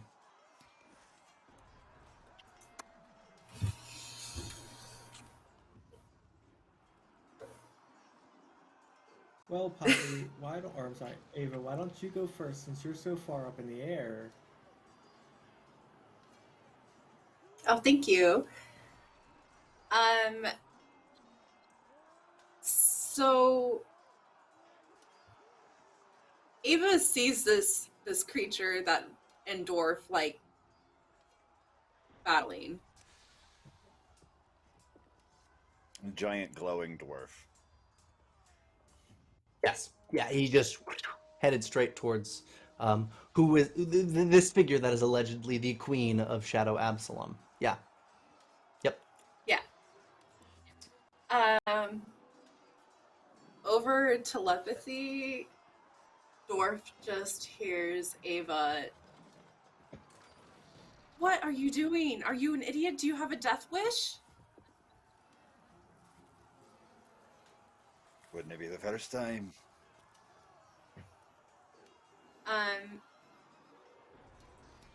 God, you're the most idiotic man. She would tell him that Rune had told her that this is literally like the queen of Shadow Absalom. She thinks, and you will die if you fight this thing. Dwarf, please. You cannot take this head on. Would have been nice to know that a minute ago. He sounds like he's trying very hard nice not if you to had get dead. shared the knowledge. Well, Stop trying to be a hero. Please live. Act first, ask questions later. You know me. As he ricochets off of a building, trying to get away from this thing. Oh my god. Ava's trying not to be distracted, and is going to return her attention to the battle that they have, and just quickly again rapid fire into the mob, just trying to take out as much as she can. Ain't that the plan? 49 will be a hit. Dare say it's a critical hit. Is that shift click then? Yep. Yeah.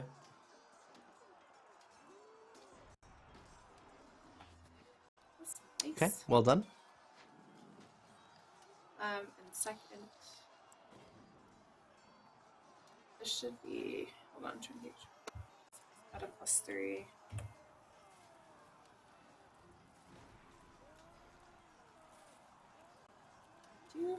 Okay. And yeah, if that doesn't hit, that's it. It does not hit. Sailix. Me. So how are we doing on this deck here? Are we like still over encumbered? Look, if they keep sending reinforcements, it's going to be a hard time. Just put it that way. If it's only what you see on the board, you think you've got a good shot. You just have to make sure it takes care of the backup they keep sending. Because for every one you knock down, they send another one up. It's been like a trail of ants, except they're flying over towards you from this massive tower. All right. How far is the tower away? Couple 100 feet. About 200 feet away. Like, okay, out of range. And the Harotorag is heading there, correct? Like it's almost there. Yeah, it's almost there. All right. That problem will handle itself. So this one, Sailix will cast Flame Strike again. I need them to make a DC save for me, please. All right. What is the DC? 34. A reflex save? Mm-hmm. Oof. Oh, Damn. success. Not a critical success. All right. So I believe they take half damage on a success, right? Yep. Okay. They take half damage of that, rounded up for whatever their bonus is for all of them being together. Yep. As the Do be a troop. first pillar of flame kind of sputters out, and Salix kind of just gestures to another group of them with the tip of a Leviathan, and another pillar of flame erupts at the center of them. And with his last action, he will just swing with Leviathan.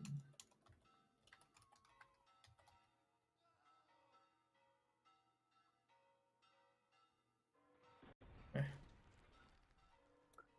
29. Yeah, does not hit. All right. Fine by me.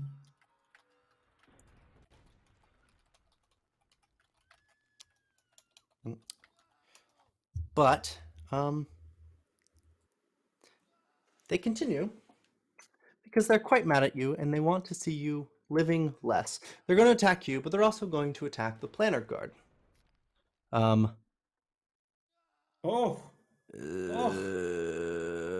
There's okay. The math is broken there somewhere, and I don't know why it's doing what it's doing. On a 19, it's a 30.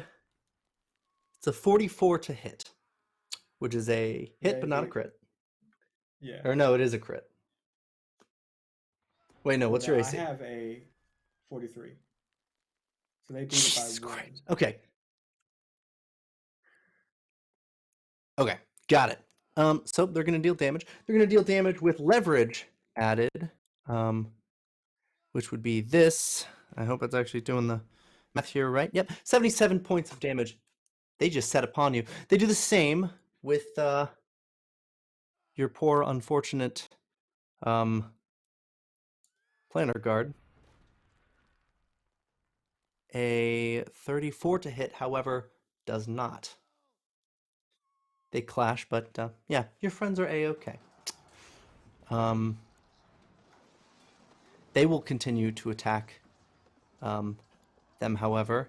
But we'll get back to that soon, and we'll get back to what happens when Torag's hammer crashes into this massive hive nest-looking tower in the middle of Shadow Absalom. But Vespa, you hear the scream as one shadow giant does fall, swarmed by these Desiriacs. But you hear that voice calling for you, and you must continue. Any ideas here? Theoretically, you can slow your roll just a little bit to deliver another attack, which might help take care of this threat, because you know you're good at it, but it slows you down ultimately. Yeah. I'll throw another bomb on my way out to try to get some of them, mitigated if I can. And I figure she's relying on just the various like wall jumping kind of feats and stuff to like move through the city faster. Yep.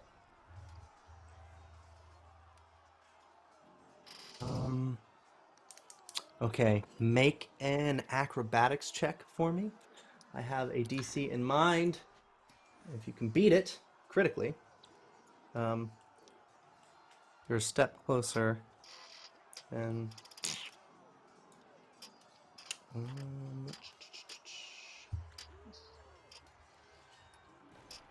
you do not critically beat the DC, but you do beat the DC. You're almost there. Oh, Jesus. That's crazy. Wow. Yeah, your informant, Migyak, the Light Weaver, is giving you directions, basically. A secret little nook that leads to the underground. You've been there a little bit, but you haven't seen what Under Shadow Absalom truly has to offer, because it's kind of terrifying. But he's telling you, today's the day we have to go. Do you have any questions for him as you hustle along? How many are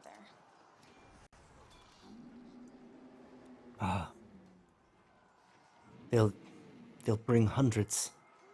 Whatever it takes, she said. Whatever it takes. How many are around him?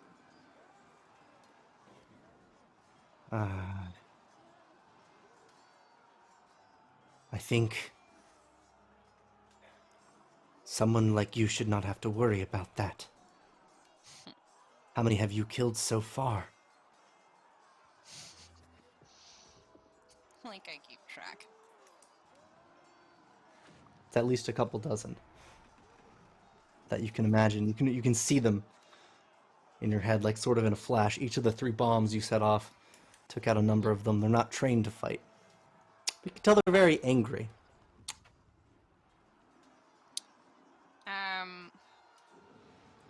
What is it like down there? Are there traps? Is it just, It's peaceful. What do I need him? In a way. I'll guide you.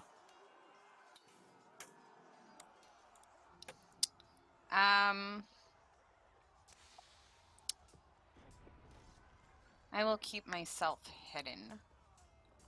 But you can keep the spell up, right? I imagine that would make it easier for both of us. Can I also Very well. do detect magic? Because I want to make sure that this is the same person. Yeah, so you're speaking telepathically. You're not within range of detect magic yet, but you're almost there. Mhm. Had you critically succeeded, you would have Okay. you would have caught up, but you're still Okay. walking the streets of the city. And then, well, I guess my question is, can I do, like, perception or something just to make sure that, like, the person I'm talking to is the person that I'm talking to? Because, like, she knows that Thestrix is an illusionist. Yeah, a perception check versus a deception DC is typically how that's resolved. So if you make a perception check, that would be a good way to tell apart here. As far as you can tell, this is absolutely just a regular Run-of-the-mill Xeriac. Yeah, so then I guess, invisibility and, head over there. Being sneaky. All right. Because I don't want to go Making in your your way creepy downtown. tunnels just... Yeah. So, Waldorf. The ship hasn't made impact yet. You have a chance to react toward this umbral dragon trying to tear you apart.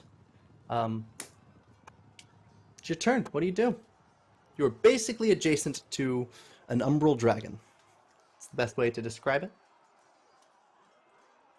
Okay. So, what the ship is going to do and what Waldorf are going to do are two different things, right? Yes. Indeed. So, Waldorf is going to use 2 actions to cast Regenerate on himself. Okay. Which grants me 15 hit points at the beginning of each of my turns. And I want to hold like a dodge action to try and, if this umbral dragon attacks me, I want to be able to kind of roll out of the way. I'm purely defensive. I'm not going to try and attack, but I want to be able to avoid an attack, if that makes sense. Okay. All right. I want to be the annoying mosquito around this thing's head. Right. As for the Okay. ship, All right.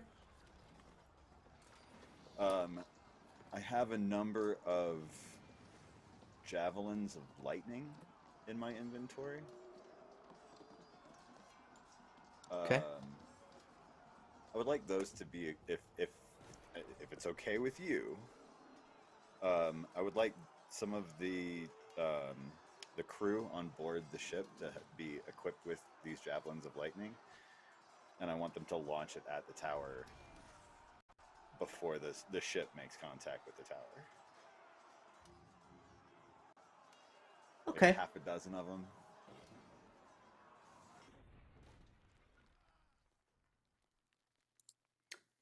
Well. Yeah. The javelins doth Would that be launch. possible? And yeah, it'll be possible. They come and it helps to weaken the structure here. And as that ship comes in, you start to realize what this is going to mean. You're going to lose Torag's hammer if this thing has any sort of body within it. If it's a hollow ball there at the top, ship might be fine. But if there's anything in there, you're saying goodbye to a really nice project that you spent the last month on. You have a chance to divert it and call it off. See if you can figure out another solution. Otherwise, Torag's hammer is headed straight for this structure.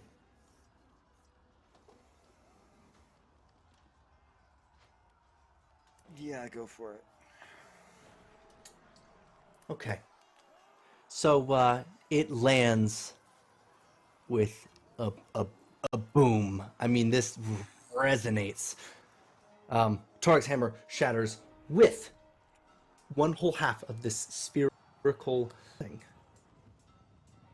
The source of the reinforcements that had been going to set upon the planar guard. Well, it seems to have stopped. Luckily, your ship was filled with a lot of the shock troopers, so many had a chance to actually get out and help with the war front down below. You're going to deal with an umbral dragon now. I'm going to give you a +2 on your circumstance bonus to AC here, as if you had used wing deflection. But this creature is really just trying to pick you up now. So, you're going to get a jaw attack. A 44 will hit. Yes, it will. All right. 65 points of damage. Wow. And now at a measly -5 penalty, you're getting an athletics check, which we'll use here at plus 36 Ooh. for a grab. It's critically successful. You are grabbed by this creature. Hello, darling. Yeah, with that she constricts just a little bit. You're not talking. Not so You tight. die. All right. Down on the other ship, Poppy, Sailix. You see what happened. Waldorf is grabbed. Top of this massive hive structure has been blown off by Torag's hammer. You know Rune is connected to the ship that you're currently on, the Raven's Wing, and will have no trouble maneuvering it if you think it's time for him to try to get to safety. But other than that, I want to ask, what do you guys do? Oh God. So the How flow far of away is that reinforcements pillar? have stopped. Sorry. Yeah, so there's going to be no reinforcements. If you can dispatch these guys, it's probably done.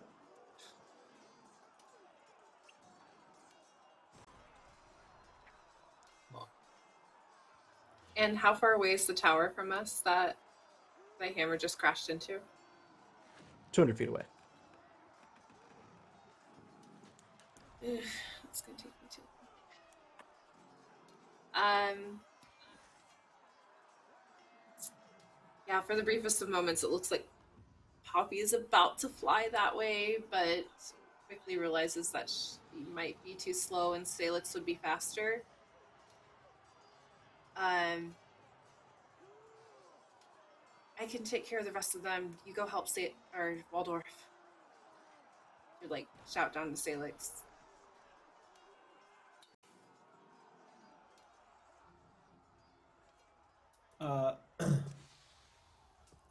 With that, Sailix will drink a potion from his belt as he kind of is taking off towards Waldorf. He'll say to the guard to clean up here and join the others.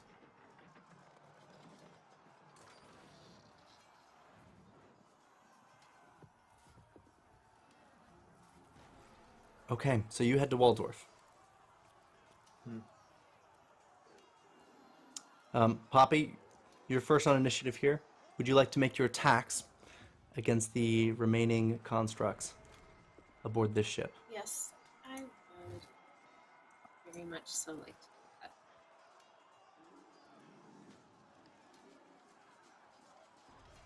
They have since moved in, and they've been making, they don't have a way to attack you from where you are, but that might change.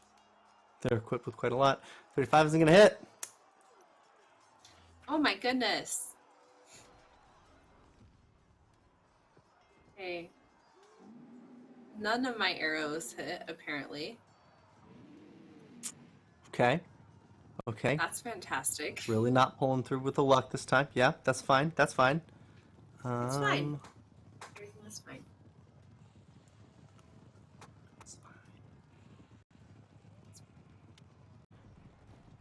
All right. That's all. Okay.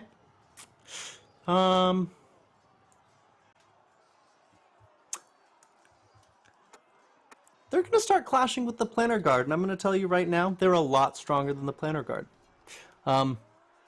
It's about a 2-to-1 ratio.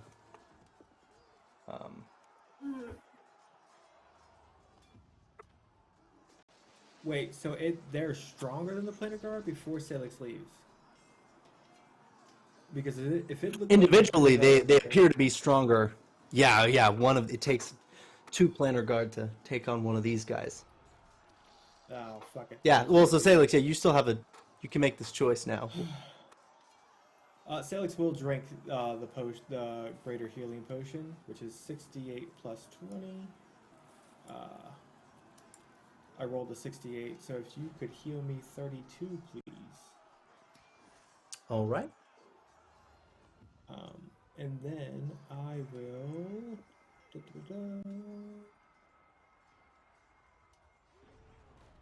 use my last flame strike. Make a DC roll reflex save for these guys for me. All right.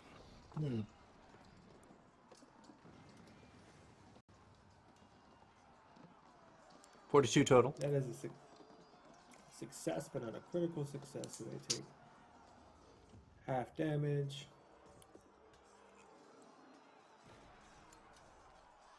And that's all I got.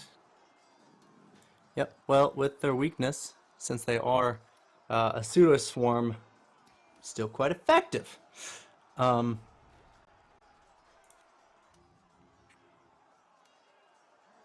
The damage is piling on. If you and Poppy can do this smart and safely, you can win this battle by tipping the scales and getting the Planner Guard to help finish the job. It's kind of a toss-up how many Planner Guard might die in the process, but it's better than nothing. So, let's go to Vespa. Another Shadow Giant has fallen. Oh, With it, no. many of the Desiriacs on the surface have fallen as well. They're just going, I mean, in droves, just these, like, chain whips, trying to squash this little rebellion for their little queen up there.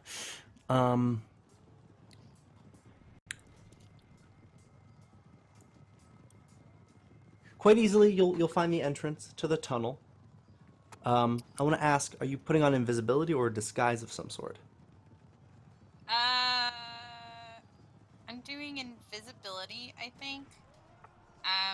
But before I do, she would write a quick note to where she's going, what she's doing, and like put it on the peregrine, and then send it towards Ava.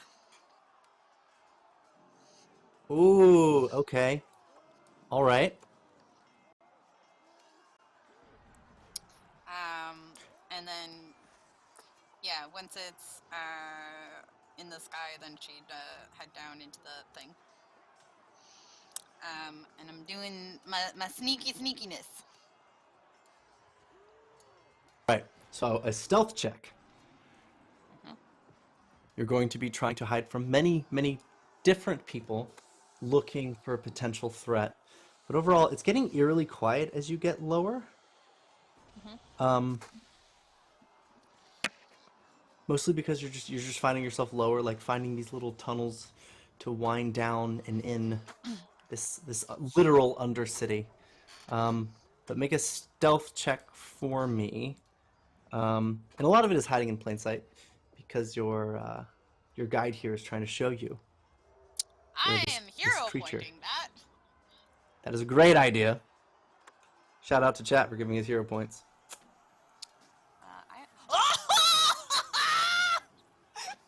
All right. Okay, there it is. Freaking nat 20s for days today. All right, so Secret Agent Metal Gear. Yeah.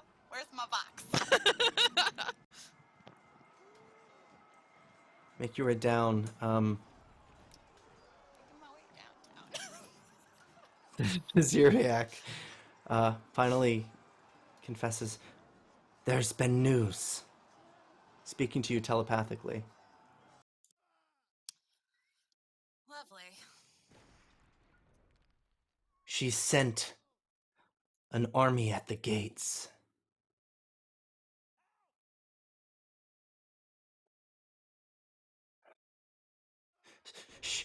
If she knows, Zestrix is free. Queen Agronixia has no bargaining chips.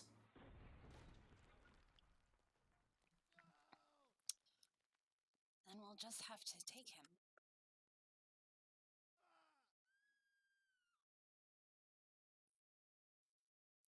Do you have a plan for when you find him? I'm gonna chain him like the dog he is.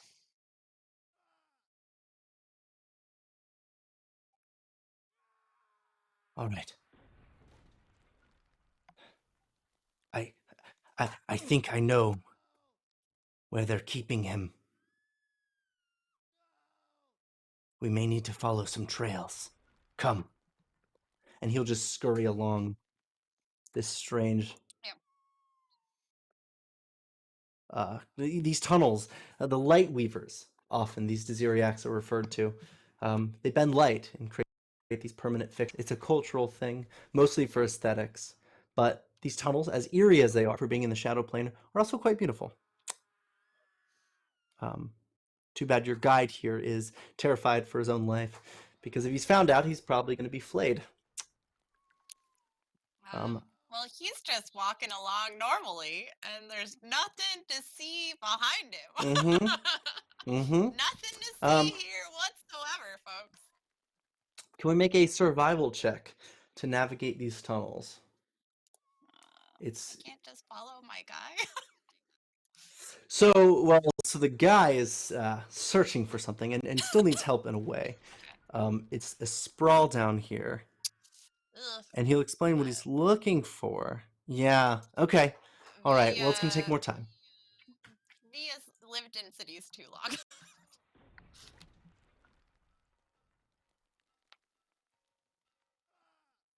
All right, so more on that next round. But back above Shadow Absalom, Calamity continues. Waldorf, Sailix is on the way, but you're still grappled. What do you do? What size is this umbral dragon?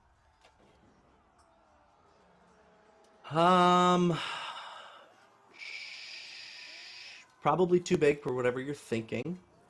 Huge Probably not. would be the size.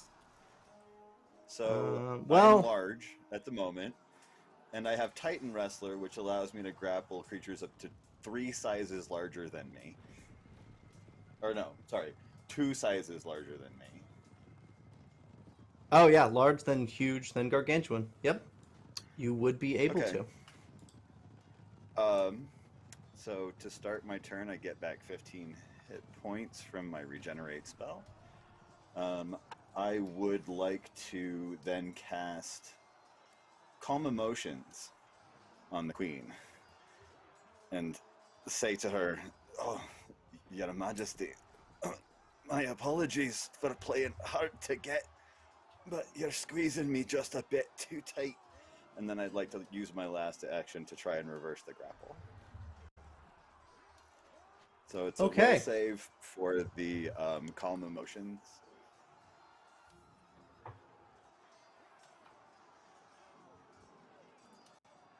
All right.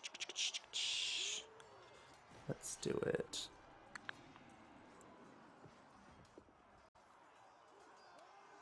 $38. 38. What is my DC? Oh, my DC is 36. So that is a success.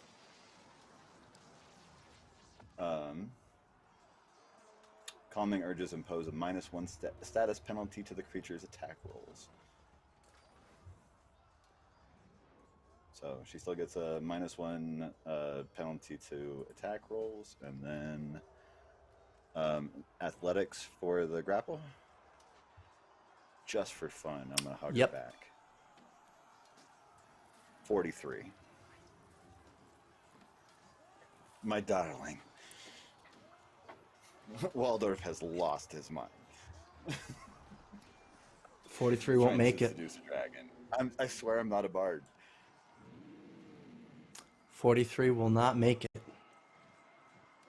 Ooh. Yeah. That's rough. No. You fool. Make a reflex save for me from this grapple. Still technically possible. Oh. That's not good. 33 is bad. Or 30 is bad. You got a hero point? That's excellent news for you. Mr. Smith. 41. That's much better. 41 is a success. Does my bless from Eternal Blessing affect myself? Just out of curiosity. I don't know. I don't know the ruling on that one. Well, you succeed regardless. You won't critically succeed. You're taking half damage from a breath weapon. Ow. Yeah, and it's a lot. Minus 15 if it's fire. Oh, please let it be fire. It's not. You're taking negative damage. You're taking half of what's calculated here. Could be worse. Okay. Yep. That's not bad. It's what, 37? Yep.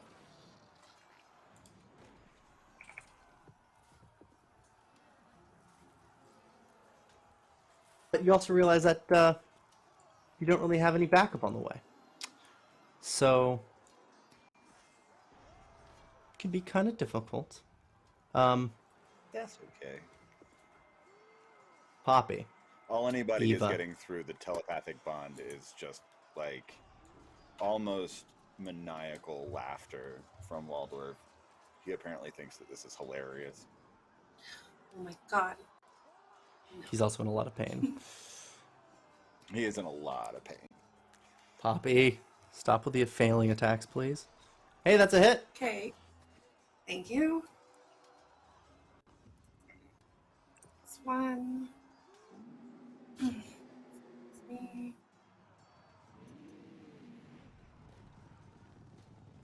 Why? Okay. 35 not hit. Yep. That's it. I think feeling like the Okay. pain through the telepathic bond from Dorf, she's like getting shaken. Well, one of them hits, and you knock, you knock at least one of these things off the ship, and really now they're numbered. It's less than 10 of them. They're going to be dropping like flies. Sailix, what do you do?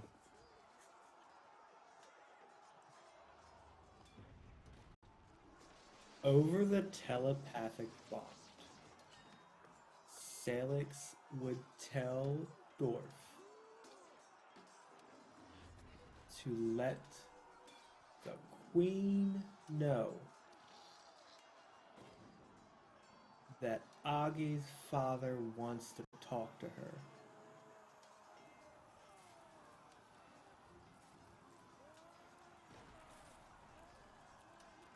And Do I have to wait for my turn to pass that message on? Yeah. Okay.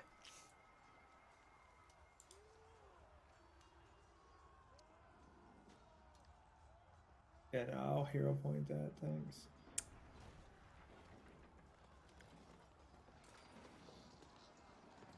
That's better. That is a hit.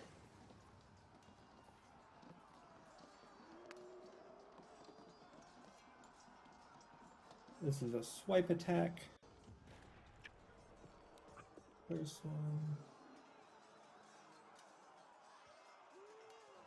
one. Oh. Can I have a hero point? Please? You really not one? Well, I don't know if I'm hearing it from chat. Please. Going once. Please. Going twice. Oh. No love for God Killer. Wait, there's one. Wait. There's two. Two. Oh. Two. Okay. All right, you got your hero point. Yay.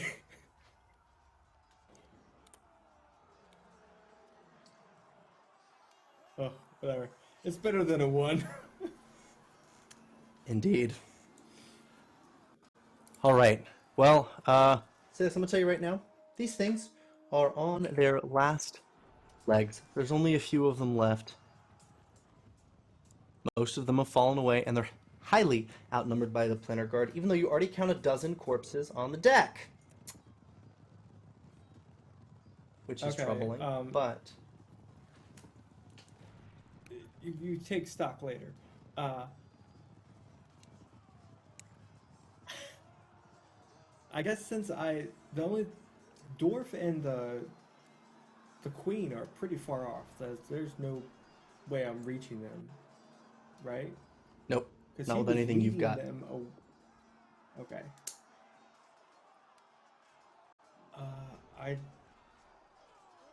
Okay. I'm gonna drink another potion. Pretty smart. Because, yeah, these things are going to strike you again.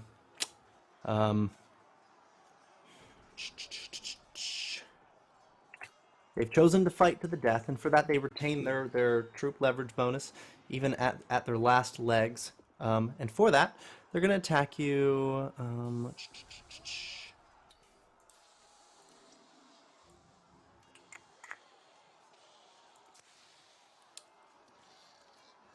with plus 35 to hit. Good. I'll heal you up. 51 is going to hit. Not crit, but okay, let's see. We're at 70 wounds. They're going to deal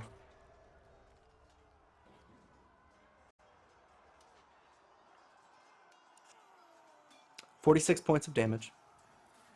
Awesome. So I heal 3 points at the end of that because of the potion. Okay. Because I healed 49. Okay. Yeah. Good, good, good, good. I want you...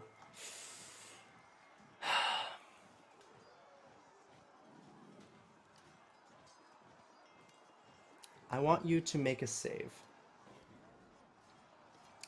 All right. Make a reflex or will save. Your choice. Reflex. Okay. DC's pretty high. And you succeed critically as these creatures... Would a nat 20 do? Okay. A nat 20 will do, Sailix. These creatures have a strange lifelessness about them. The embodiment of death, it feels. They reek with that energy. A desperate attempt, they blast at you. Speaking in unison, we will raise you and all of this to the ground. A shadow blast, one you succeed against critically, but one that drops 2 more Planner Guard.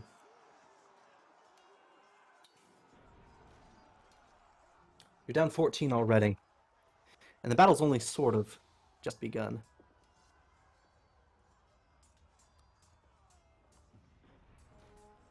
Things are looking even worse for the Shadow Giants.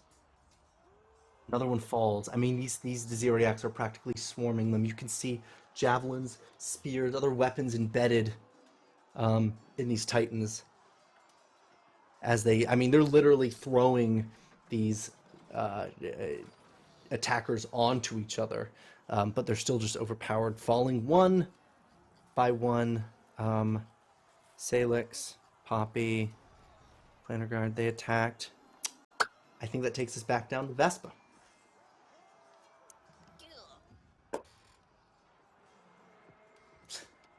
You're down below. Your informant was trying to explain his approach. Your survival check didn't help, so it took extra time, but eventually you get to it. A cluster, 30 or 40 of these light-weaving Ziriacs. They're getting to work on what seems to be the foundation of a building in an upslope on this cave. Drilling away at hard steel. This dark steel. There's an operation happening here.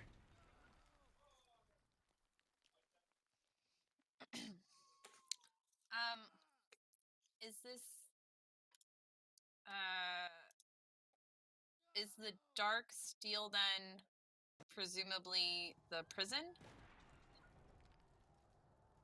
Yeah, it would seem to be. The way that they're trying to break something out of there tells you that that's Yeah. absolutely what this is.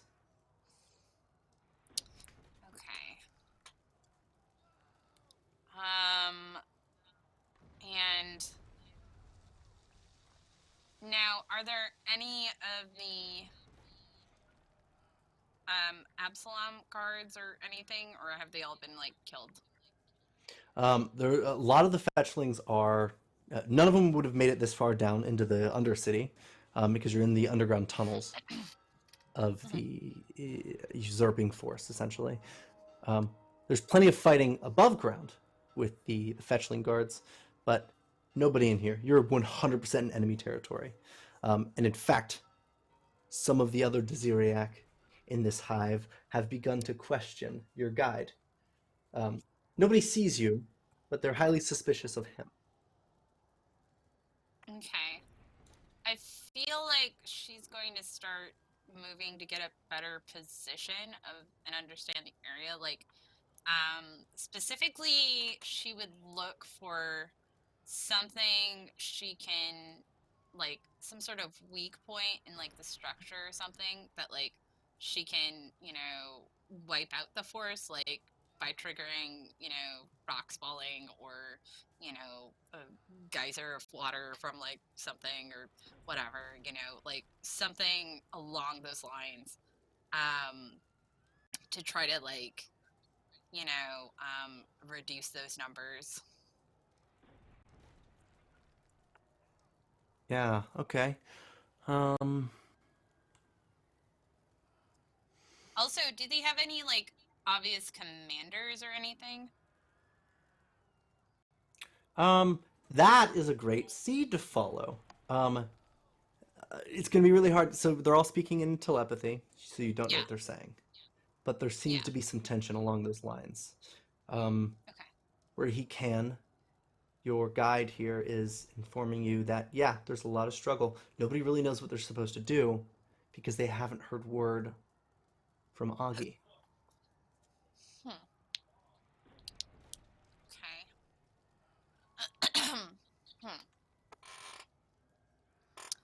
I'm running out of time.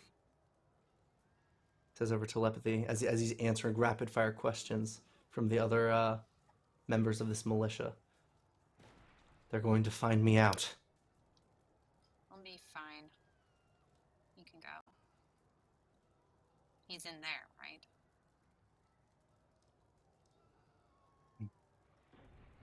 The way I take it, they're not making any progress, but they're afraid to admit it. It's almost a better approach to come from the top. How can I get there from here?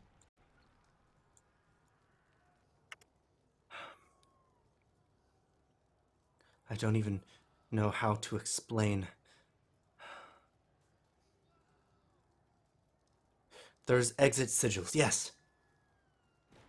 You can find your way out, the shortest exit.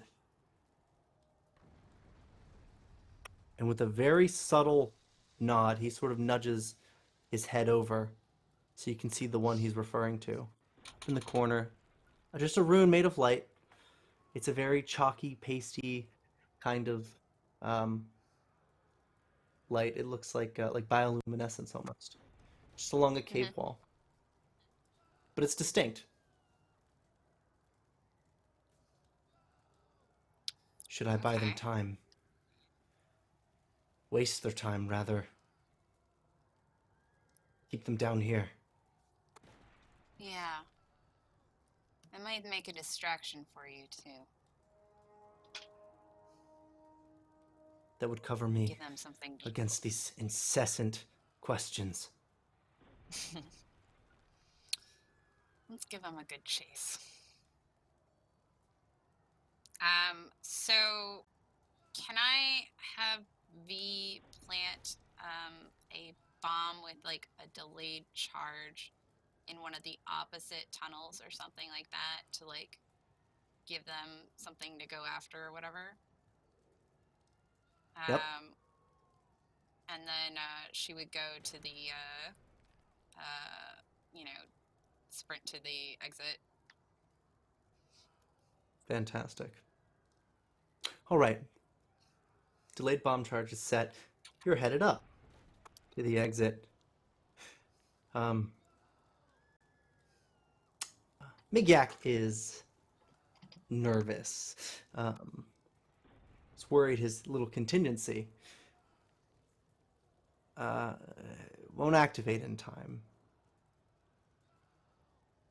I really hope this works.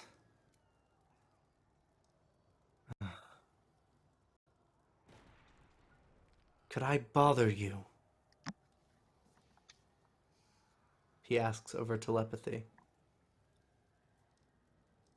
What? If I make it out of here,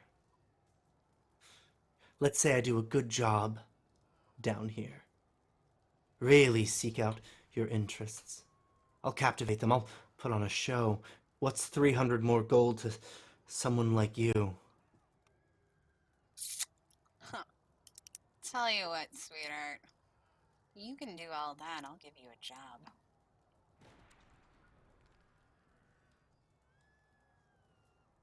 What a terrible idea, I'll take it.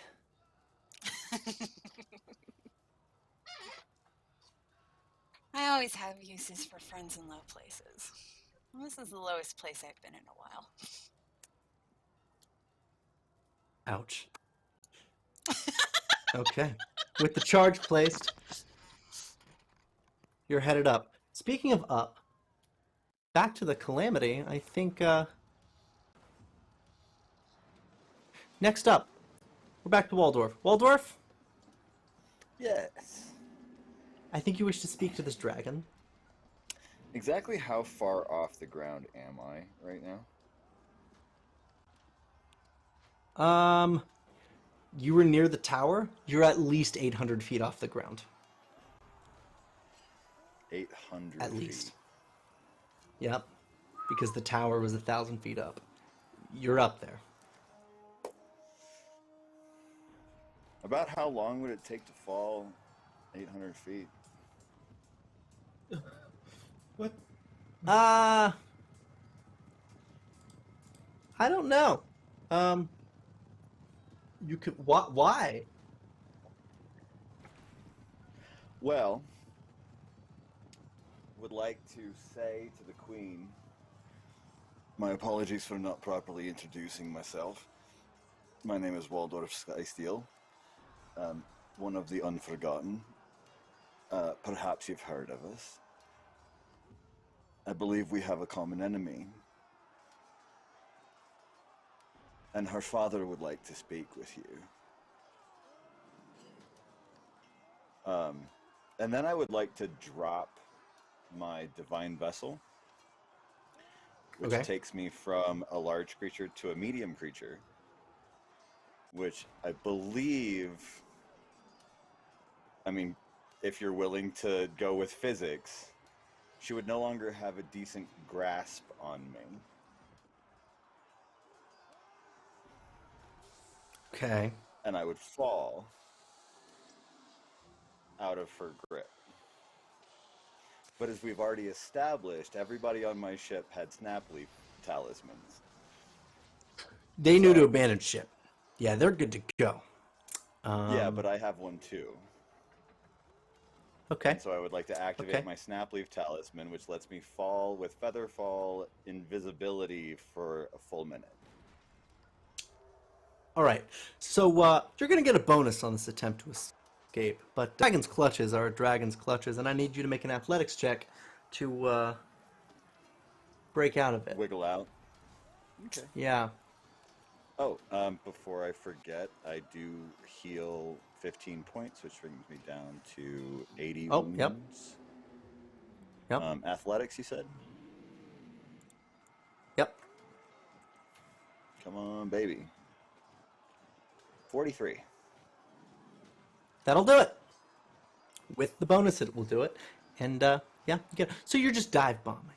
Just Basically. straight down to get out of the clutches. But I get featherfall and I'm invisible. Okay. Yeah, believe it or not, the dragon is quite baffled that you said that, and is a little hesitant to follow you. Doesn't follow you, doesn't pursue right away. She's all yours, Sailix. Through the telepathic bond. Uh-huh. Waldorf has literally just vanished in front of everybody. Yeah, I want you... No.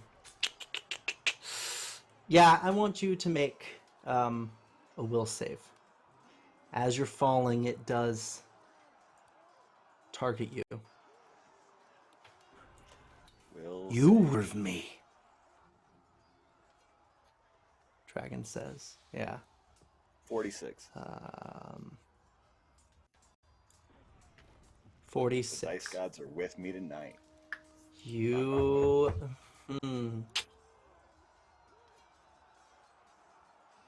Alright, you're stunned 1. You're losing an action. But you don't bend to this dragon's will. And only with such great fortune is that true. But, yeah, so you plummet. Is that correct? Yes. Okay, and it begins to again. Poppy. Yes. You've almost won this. You've almost won this. There's a couple of them left. Come on. Let's see if I can actually hit them. Come on. Yay. 48's a hit. Okay. 48 is a hit. There's some damage. Okay. Okay. If you deal any more damage, you have lethal. 40?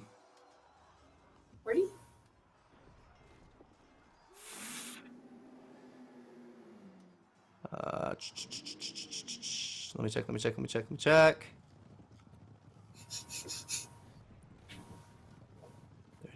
40. 40 does not. Hold on. This 41, it should be a 41. It's plus 24, not 23. Okay. Yeah, 41 does not. Okay. And You have an action left, though. What do you do? Okay. No dice. There's really only like 2 of these left, though. Change my dice color. Falling. All right. And fighting to the death. Sailix. You have the floor? Yeah. There's a couple of these. Yeah.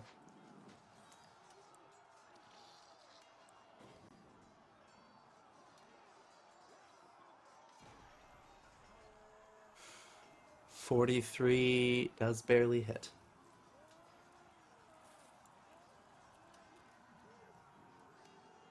That will be lethal. So, go ahead and describe what you do here. All right. There's only like 2 of them left, right? Mm-hmm. So as Sailix kind of comes out of his stance in a twist, as he's known to do, he slashes through one, and seeing another one engaged with a planar guard, he just comes up behind it, grabs it around the bottom of the face, and shoves Leviathan through its chest before letting it fall off the end of the blade.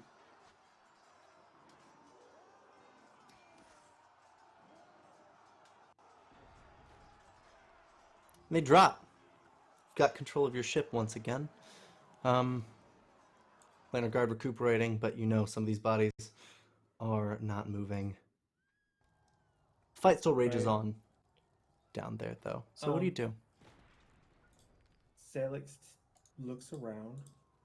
A lot of the faces are newer, so he just kind of looks at them and says, This is what you signed up for? Pull the wounded to the back and get the dead below deck. Heal yourselves up, because now the hard part starts. Triage begins immediately. There is one shadow giant left, and she's been absolutely killing it. You see this as you make the descent to the city. You do notice, by the way, Waldorf's gone.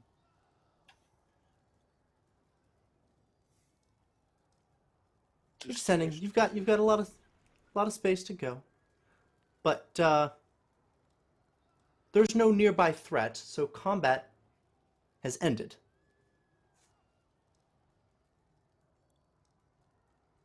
Where are we trying to take this ship?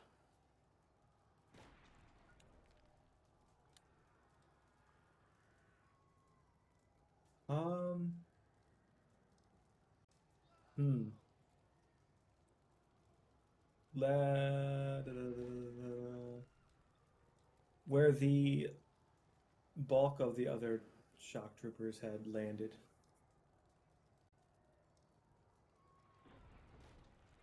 Yeah. So it seems it's kind of just a scramble with the Desiriacs in the middle of the street, running rampant. But yeah, of the Planet Guard that have landed here, they don't have issue taking them on. What they do struggle with, however, is not really knowing what to do, like what the objective is, what the overall mission, but they fight. Waldorf has landed here somewhere. Eva, have you made it to the ground yourself? You trying to stay on the ships? No, I think she's probably heading to the ground since there's still kind of skirmishes going on to continue fighting. All right. Waldorf, Sailix kind of. I'm sorry. Go ahead. I don't mean to interrupt you. No, Waldorf's landed somewhere. You're all in telepathy, though. Waldorf, what do you do as you make your way to the floor here? It is starting to feel like a war zone on the ground level, though. He is staying quiet, actually, over the telepathic bond, just to kind of screw with people a little bit. He thinks he's funny. What is the scene on the ground when he lands? Disappointment.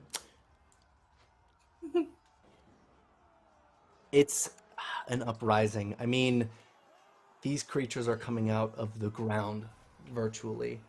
The guards that protect Shadow Absalom, these umbral semi-shadow humanoids, they look a lot like common folk from the material plane, but they're blessed with a little bit of shadowy essence. They're being picked off.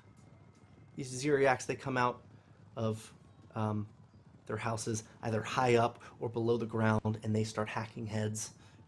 Guards don't really know what to do, so they've been sort of protecting themselves and trying to make a retreat. Planet Guard aren't doing the same, but it's really up to you where you think you're best suited for this battle.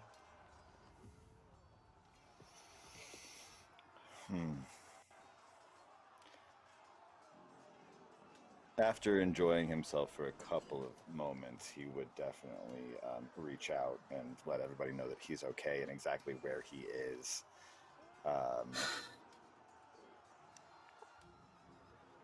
Is this thing on? And then would actually probably just wait for... there's not a whole lot he can do from where he is at the moment. He's kind of one man on the ground. Yeah. Where do you want me? I could use a lift, that's for sure. believe this. That You know, she wants to speak to you, Sailix. Sailix comes through and over telepathy, he says, "Don't worry, we're coming to you." As he touches foot on the ground, though, if he sees any planar guard just standing around, he kind of just looks at him. He's like, "What are you doing?" "No, we don't stand around. We are the protection force of this city now. So get to protecting."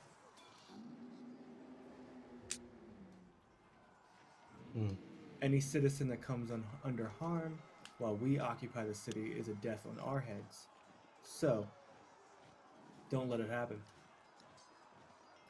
And that's pretty much the same thing he echoes as he walks down the street, tells everybody, every planar guard to tell the other planar guard that that's what they're doing now.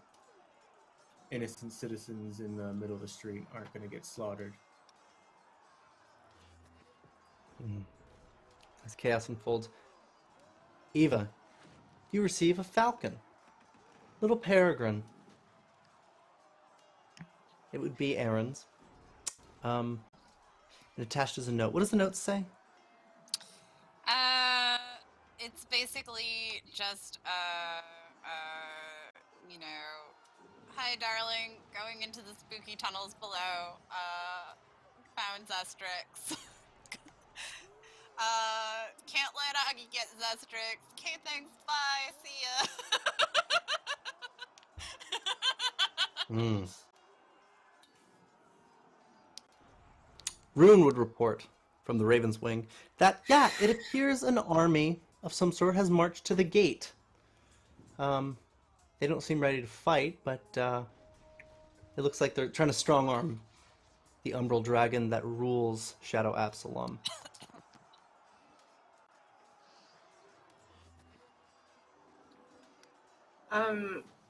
Over telepathy, Ava would tell everyone else, Eriyn is going after Zestrix.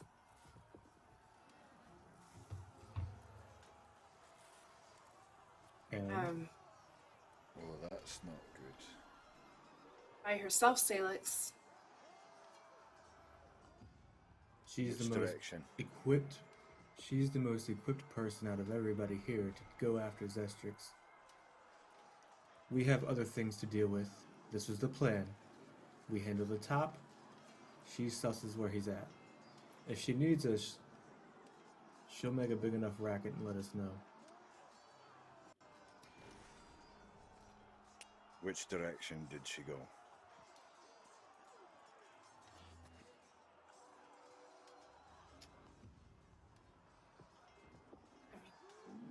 You're right. Would We I need have it up like here. a sense of where she went, Ian? From where I am, would I be able to follow her, or am I way too far away? Who are you following?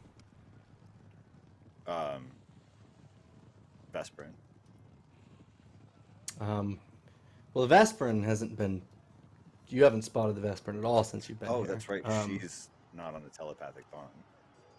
Yep. And she was here before you even arrived. So you know she's here since she sent the bat signal. However, yeah, you wouldn't have the slightest clue where she would be. Well, shit. Dwarf, all it said was spooky tunnels. This whole thing looks like a spooky tunnel, so I have no idea. Ooh. Do I have it prepared? Do I have it prepared? What have we got? Stone tell?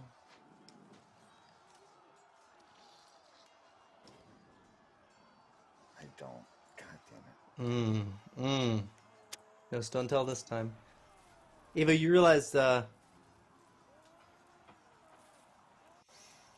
in your hand there's a note. Not the one you got from the Falcon. A note placed. Okay. That's what does it say? Hello, darling. Want to go raid a present? Yes, no. Little rough sketch of Shadow Absalom and an X. Mhm. Point you in the right direction.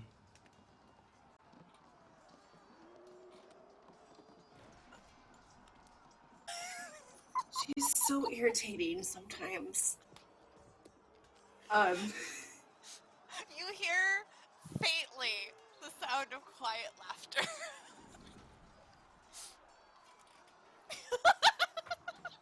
Pure But it could cackling. just be the screams of the dying people around you. Who knows? Yeah. Sailix Dwarf, I'm going after Eriyn. You guys hold up here. Wait, no, I'm coming with you. And leaving Sailix and Rune by themselves. I can And think of Sailix two laugh. people who are. I cannot think of two people who are better suited to take care of themselves than those two. Dwarf, I don't mean any disrespect, but you are one of the loudest people I know. Well, perhaps stealth isn't the way to go. Just let me come with you. Please. Good luck figuring out where I am. You're infuriating, woman. Ava is going to Eriyn. All right. She will let Sailix and Rune know where she's going, mentally sending the picture of the map, but not Dwarf. Why? Don't put that on me. Alright.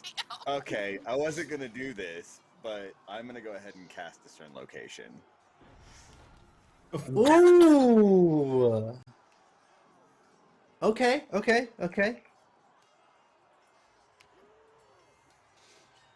All right. Is there a as save this on is- that one? No. Range unlimited, targets one creature or object. You learn the name of the target's exact location, including the building, community, and country and plane of existence. Yep. No save, no nothing. It requires a you've seen the person, which you have. So yeah. Have one of its significant belongings, which I probably do. Yep. Well, dang nabbit, Waldorf. It seems like everyone in the group now knows where the Vesparin's going. Right there in the center of town. He's targeting Poppy. Well, but then in essence, if Poppy's following the Vesparin, it all sort of has a choke point. Well, but she The final tried, so. No, she can't be scryed, but you said, Eva, go over there, and Eva said, sure thing, and Waldorf said, I'm gonna just figure out where you are, and I'm going to meet you there. I want to ask those Sailix, are you headed there? Because it sounds like apparently Aghi's fighting forces arriving at the gate here in Shadow Absalom to strike an offer with the Umbral Dragon. That's been dashing into the battlefield, by the way. No.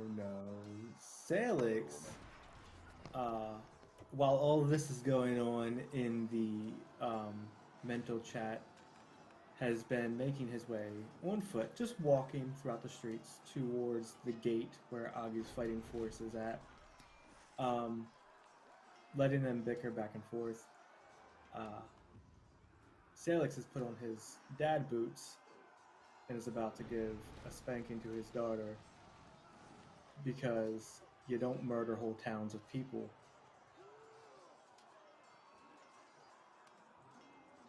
You don't? Or you... Never mind. All right, so... I mean, but you do. All Lead by right. example, Dad. Come on. So I guess you guys all kind of march around town, all at a good pace. Sailix, you do get to the gate, but you don't really see anything. You're not on the right side of the gate yet. I want to talk about this keep, a fortress. Drukite is a powerful material found in the Shadow Plane. This building is made of it. Makes it hard to get into. So is most of Sailix's armor, if I remember correctly. Yeah. So what binds this building together is a bunch of Drukite. That dripping black. It's like a void-colored quartz of sorts in a way, but it is much like a metal when tempered. Waldorf, you arrive from a different direction as Eva and the Vesparin. Rune knows where this prison is, but as you arrive, Vespa, are you very far from Eva? I imagine she's not that far from her.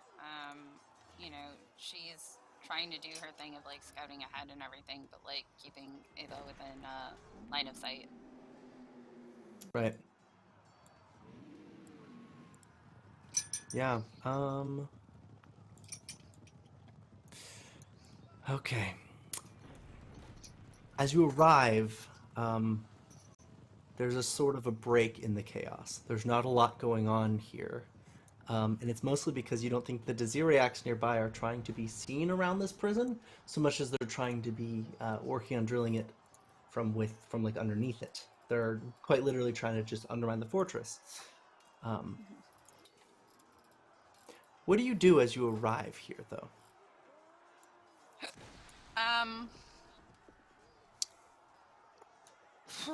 Let's see. Are there Desiriacs in front?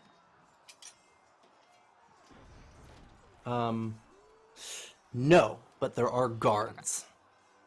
Okay.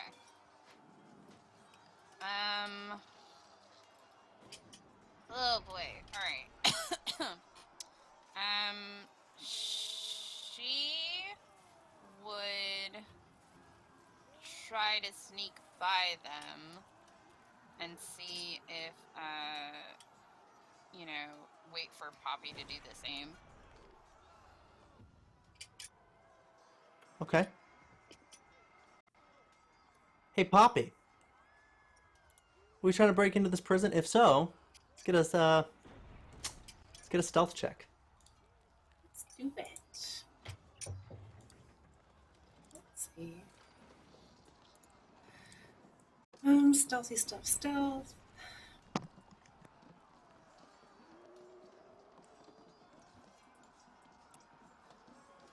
40?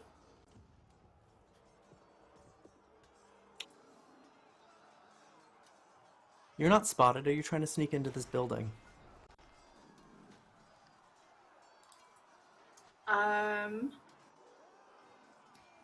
Yep. Okay. You're in here with the Vesparin. It's a sprawl in here. Many chambers and cells, and lower levels to navigate. You have a feeling, though, that the map at the front counter, a little diagram, it showcases this strange circular vault. Impenetrable, from the way that it's sketched out. If Agronixia, the Umbral Dragon, is trying to hold Zestrix, that might be a great place to start.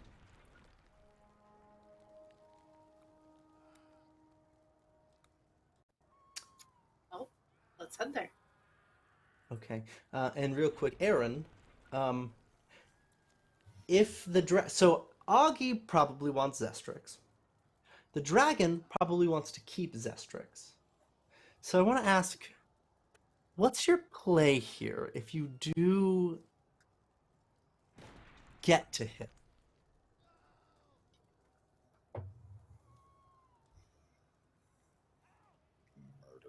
Oops, sorry. I forgot I was mute. I mean, she wants to murder Zestrix, but it's probably not going to be possible here. So mostly I feel like she would capture him to try to take him, you know, somewhere else because they're drilling on the other side. All right.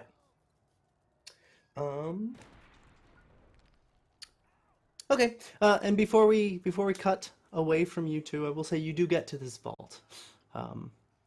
Surprisingly, it's made of white metal, and it is a perfect spherical shape in an otherwise open cube chamber on the lowest floor. You have a feeling they're drilling not far from here, trying to get to him. You had no issue sneaking past the guards, but you imagine that might change with time. I'm going to cut over. Sailix, you're working with the planner guard, Yes. and you were headed over.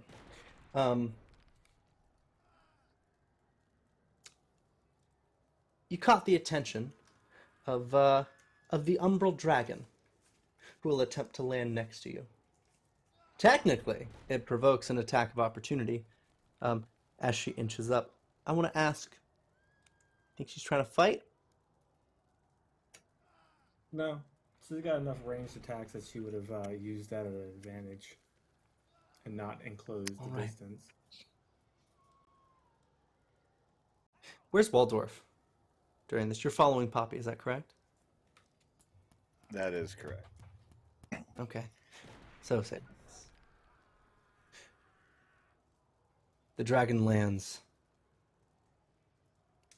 Tell her to leave. I negotiate not with her. Not today. That's great. Your Highness, your liege. I'm not really sure how these things go in the Shadow Plane. You'll have to forgive me if I step on your toes at this point. But you are under the assumption that I have some kind of control over her. I'm simply here as an ally to you, to prevent her mindless slaughter of more innocent people.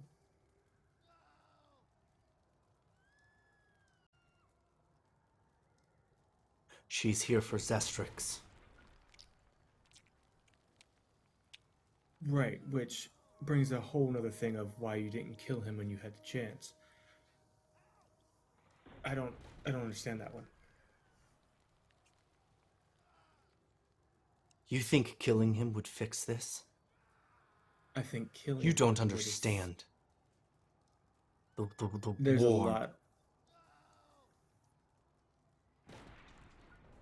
There's a lot I don't understand. But I am here to help. I'm not here to slaughter innocents. My people are protecting your civilians now. So, will you help us?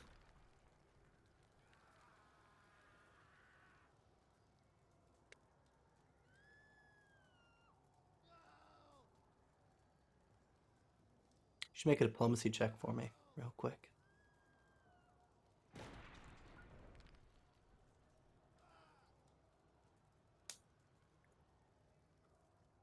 You notice the battle is pretty dynamic, pretty scattered. It's been hard for the Planner Guard to establish who's a civilian and who is a rebel among the Desiriacs. Some sympathizers as well, but I'm using my hero point. good time to do it.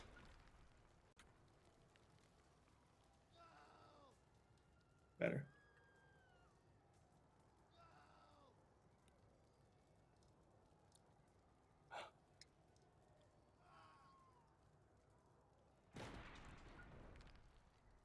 You're not my enemy.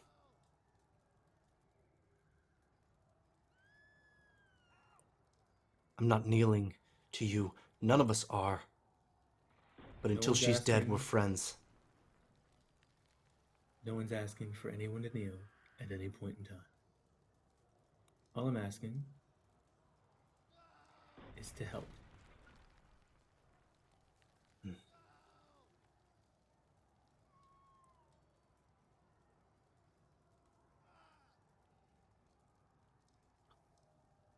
So, can you do me a favor? Can you stand at the top of this gate and look real intimidating? And just let me go down there and handle the talk. This Umbral Dragon agrees. With a cordial nod, takes off. Those wings becoming demonic once more, that form shifting into a strange, eerie, just whatever horror she would wish to appear to be to whoever sees. She takes off, and with it the sky darkens again. She moves over to the gate as you continue.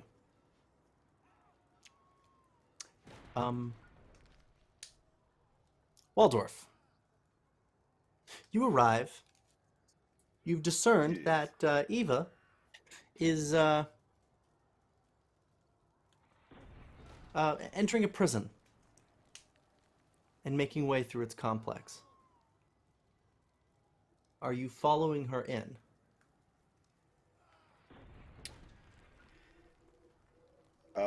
What is the staffing situation with this prison? Is she in massive stealth mode and is sneaking past guards and stuff?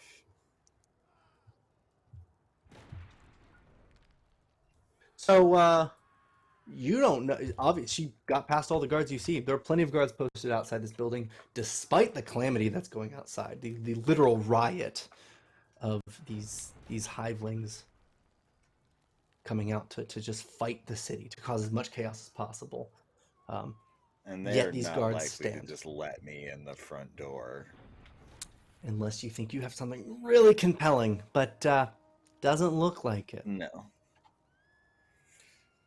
You have telepathy, though.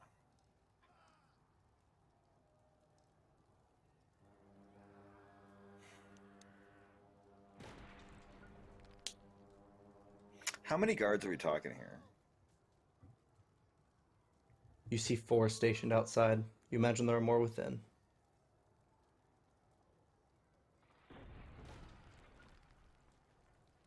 These are Agranixia's men. They belong to the city. It's the queen, right? The one that Sailix was just Yeah. talking to? Yeah, the one that agreed to, join forces a bit.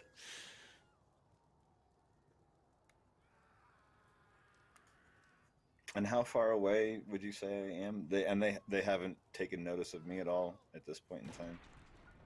Yeah, I'd say about 50 feet away. Beyond that, you're gonna get noticed. A string of frustrated cursing comes through the telepathic bond directed at Poppy. Mad woman, I swear. If you don't make it out of there alive, I'm going to kill you. And he withdraws. He's not going to follow. He's not going to risk disturbing the peace and disturbing the guards or giving away the fact that Poppy has infiltrated their prison. He's going to trust that Poppy and Vesparin can take care of it on their own and will...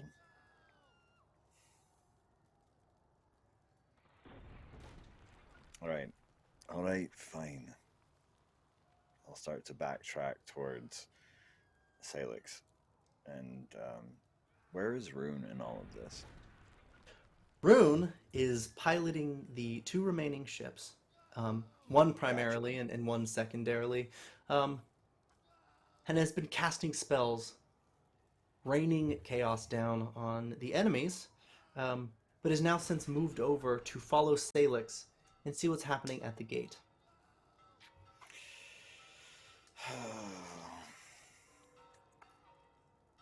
See, why is it that my first instinct is to walk out into the middle of the square and say hello to these 4 guards and ask if they need any help? No, I am going to make my way back towards the gates just in case Sailix needs an extra set of hands. But I would like to stay discreet. I'm probably not the best for stealthing, but I'm definitely not going to try and Try to get as little attention as possible as I make my way back Yeah. towards where Sailix is. All right. Eriyn and Eva. Much frustration through the telepathic bond, though. You're both at the safe. It's magically locked. But we've dealt with that kind of thing before. It's a really strange, almost perfect sphere of a chamber. You don't know for certain that he's within, but detect magic makes a pretty good case. Okay. Is there any sort of like null magic effect on the interior of the vault? Like, or is it just literally that like he's in there like hunky dory, just chilling? Basically, like Yeah. if we open this, what is, knowing things about prisons and stuff.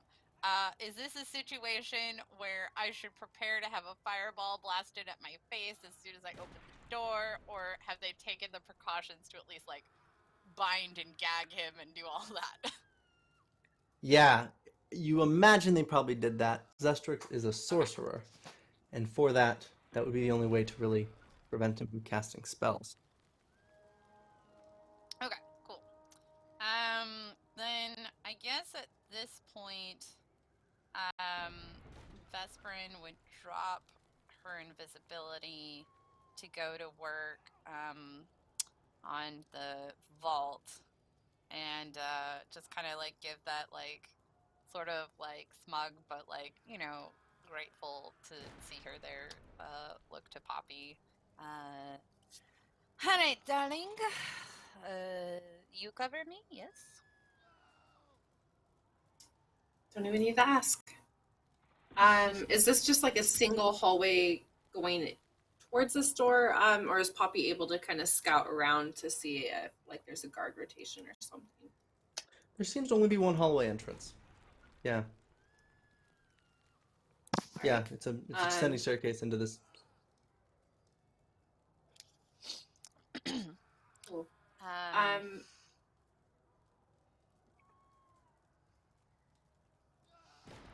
All right, so Poppy or Ava will sort of kneel and balance the crossbow kind of on her knee to like steady it, and is just going to watch the stairwell with the ready to action. If anyone comes down, she'll fire.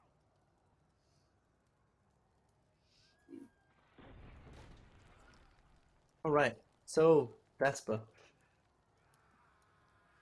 We need to get this thing open. Let's make a thievery check. Yep.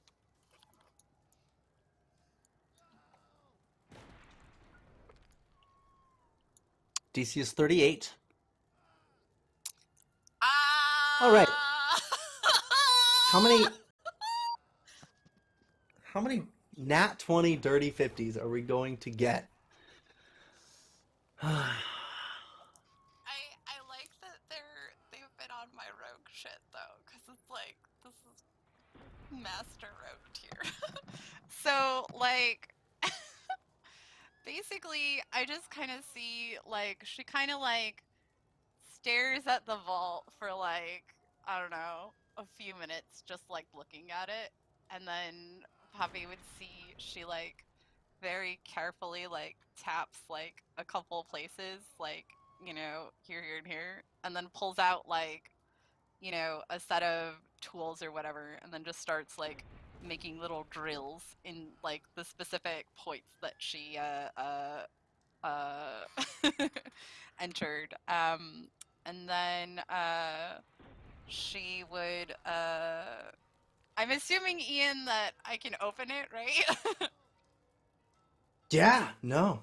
Okay, cool. Sure enough. So from the little borehole she made, she will like put in like a little bit of powder, and then like a tacky gum, and just like put them on each thing, and then just be like, wait, no, I was going to say cover your ears, and then I realized that was very insensitive, so I'm very sorry for even thinking that. and, so she would get, like, sort of, like, a couple steps away, and then just there'd be this woof, as the door slides open. All right. So,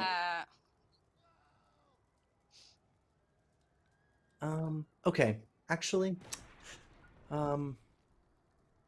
Daniel, if you would like to describe what they see on the inside here, it's basically just a spherical chamber. Drukite in here looks a lot like just black concrete. We'll say the first thing that you notice is he still looks so much like Sailix. His gag has been lowered. If Zestrix could cast a verbal component spell, he probably would have. For some reason, he hasn't. He's been sitting there, waiting. As the prison slides open, Zestrix peers back at Vesparin. His eyes slide over to Ava and almost dismissively looks back to Eriyn. The walls, even though they're Drukite, have been covered in a sort of black ichor. The feathers of his wings, of his once wings, now cling to the sides of the interior, dripping down slowly as it kind of pulls out the front of the cell that was just opened. Well, well, well. You know, when I thought I was going to have a savior, black fog starts to roll out from underneath of him. I never thought it would be you. Ava would notice that this looks like almost pound for pound, maybe a little emaciated, like Sailix, with jet black hair.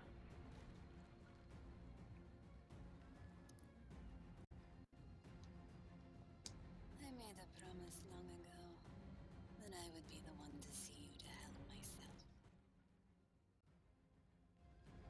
This Oh. queen is taken. No. Do go on, Eriyn.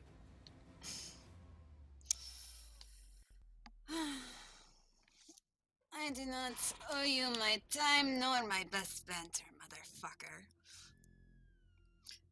And she has a thing of manacles in her hand. So this ichor that's all over the place, like, does it seem poisonous?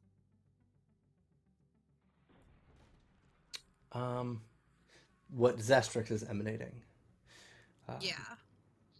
No, it doesn't. Okay. Illusion magic is his trade. Okay. All right. She would also have the whip in her other hand and sort of like look at Poppy again with that look of like, you know, cover me. And she would go to chain him up proper. All right. But just approaching slowly and carefully. Yep. I believe I'm going to give Ava an opportunity here. What's your play? What's your strategy? I see you eyeing up Zestrix.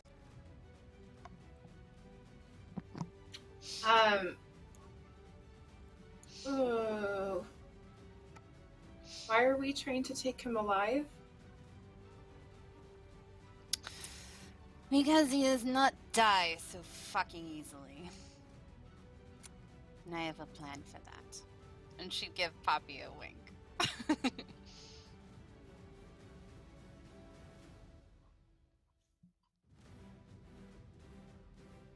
She just turns her bow on Zestrix, holds her fire as Eriyn walks in.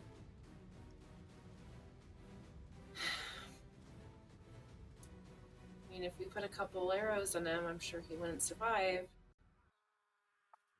I mean, I suppose the condition does not particularly matter, but... Oh, laughs all around. Eriyn, did you tell her what happened to Kellen? How Sailix murdered him with his own hands. That memory is particularly delectable. But you see... Is that how you remember it? Because I seem to remember something far different. Where it was you goading him, whispering in that annoying and disgusting way that you do.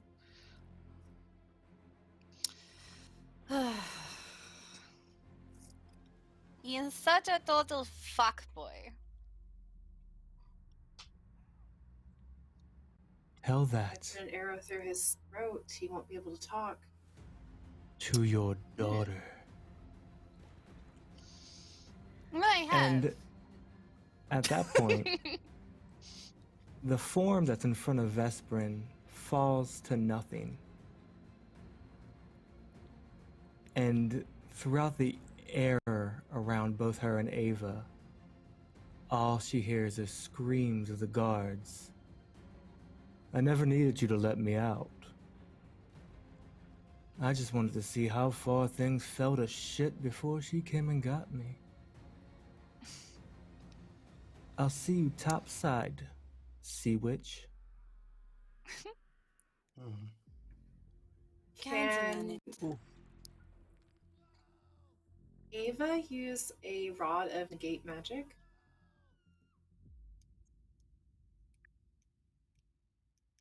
You can attempt to.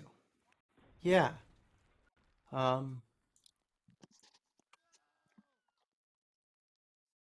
She is not as versed in magic as Rune. This looks like magic to her. She does not know if it would work.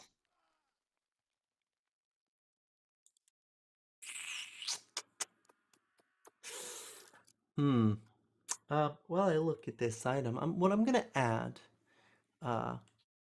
Waldorf, you do hear the screams on the inside of this building as something seems to be sucking the life out of the poor guards listed to occupy this holding cell. Could it mean Ava's in trouble? Maybe. You did have your own mission, but does that change your plan, Skysteel? Yeah. Yeah, it does.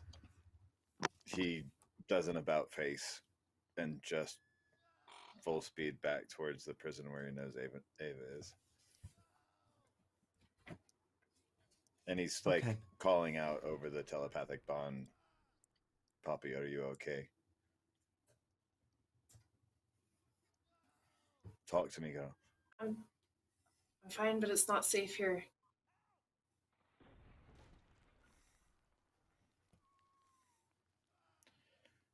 You're gonna have to be a bit more specific. I'm coming in unless you tell me not to. Don't come in.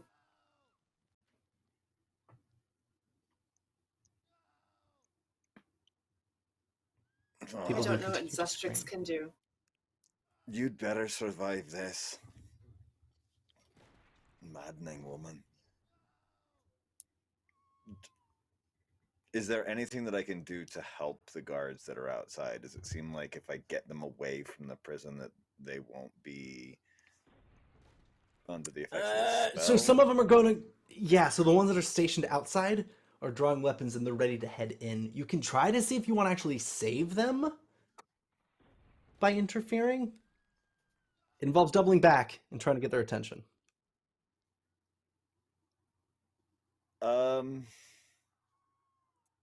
No, this is like a huge moment of conflict for Waldorf. He wants to go in to help Poppy, but she says that she's okay. So he has to trust that she is, because, I mean, she's Poppy. You know, and he doesn't really care about these guards. He's gonna like waffle in the middle of the street for a moment, wanting to rush back to her to help. But at the end of it, he's gonna keep going the way that he was going before. He's gonna keep heading towards Sailix and try and back up Sailix and Rune. But he is cursing the entire way.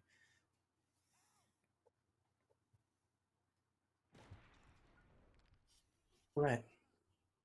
Yeah, and as you are headed off, you do hear at one point the sound of screams as the double doors to the front of this prison bursts open in an explosion of shadow. But you're seeing it from a few hundred feet away. There's still so much going on. The final shadow giant is still doing battle on a high point, facing off against Aziriax. The Emerald Dragon is headed to Sailix. There's still 2 airships in the sky. One is parked near the gate, and the other one is picking up and helping to triage the planar guard. You still head to Sailix, though. Is that correct? Yeah, it's really it's really tempting for Waldorf to go and assist with the planar guard and kind of doing triage and helping as a medic, because he does have that medical training and whatnot. But something just tells him to keep heading for Sailix, because yeah, just call it a feeling, call it a hunch. He's Yeah. putting all of that running that Galen made him do to work, and he's just hauling ass for that gate right now. Oh, Galen. All right. You do so.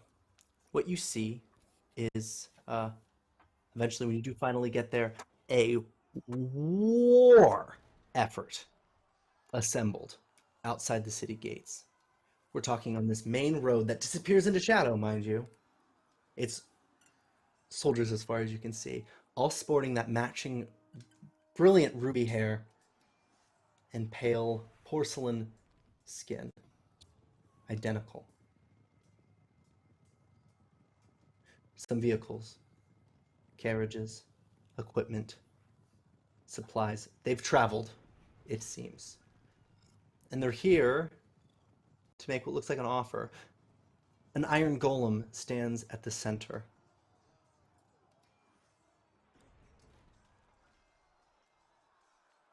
Staring out, waiting to speak to Agronixia, the Umbral Dragon. She's standing, I think, at the top of the gate with Sailix. They haven't spoken yet.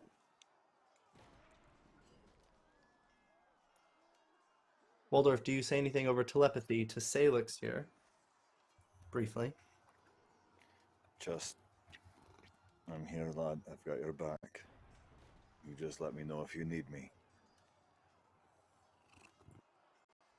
Well, when I go down there, if they swarm around me, I'll need you. He kind of laughs out pretty loudly.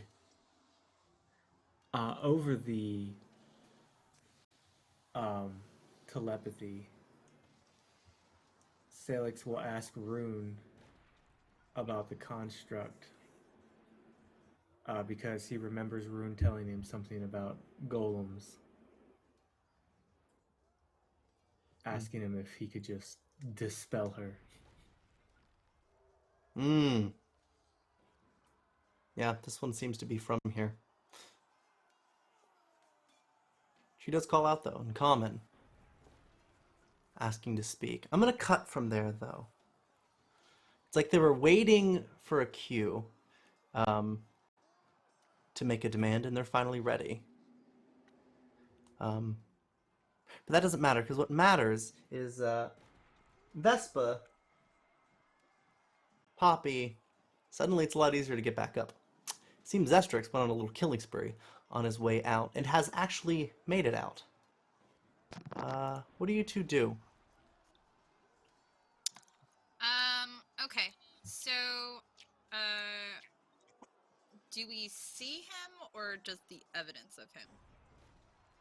It's the evidence of him. You heard screams all the way up, so what you assume is that he very quickly made his way up the levels of the prison to escape. Okay. Yeah, Vesparin looks at Poppy. Alright, well. This motherfucker is annoying but also predictable. So, provided that my friends are not late, we shall see. But we have to hurry, shall we? Ava's already running.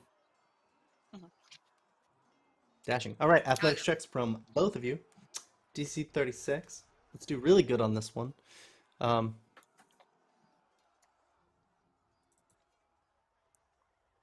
That's a success, and that's a success.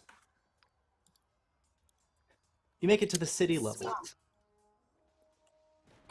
The streets. Up here, you see pools of shadow, essence, and a bunch of corpses. Zestrix stopped to have some fun, it seems. But you don't see him necessarily. What do you do?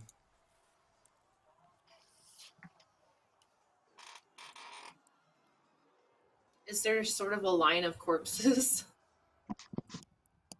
There are Or they many, just and everything's strewn about. Yeah. you followed so quickly that you believe he's nearby.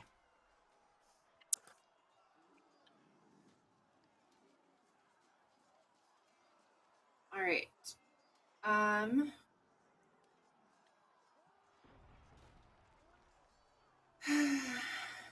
I guess she's going to try and track at first. I don't know if she knows that he's a master of illusion, so she's going to actually take a moment to, at the end of her crossbow, remove this thurible that she will quickly light as the incense begins to rise into the air.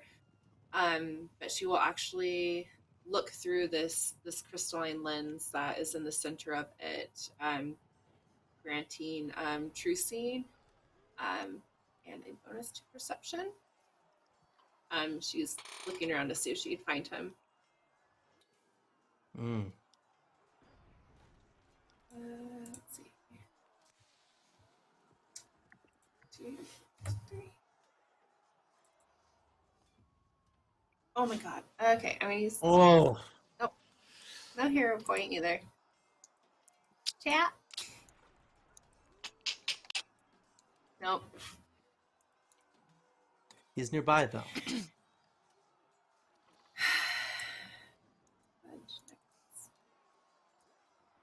Yeah, seems kind of fixated on this point. Zestrix, you could speak if you would like. You drift around in this gaseous form. What's wrong? Did you two get lost on the way up? Was the trail of breadcrumbs not to your liking? Is there ever an original thought in that empty head of yours? Or do you just enjoy the cliches too much? Well, when you're bored for the last 200 years, you get a liking to cliches.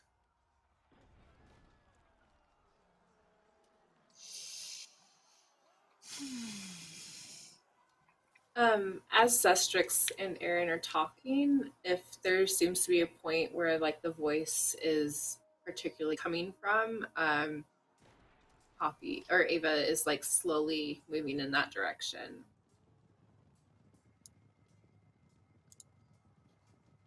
She kind of glances at Eriyn with that, like, make him keep talking.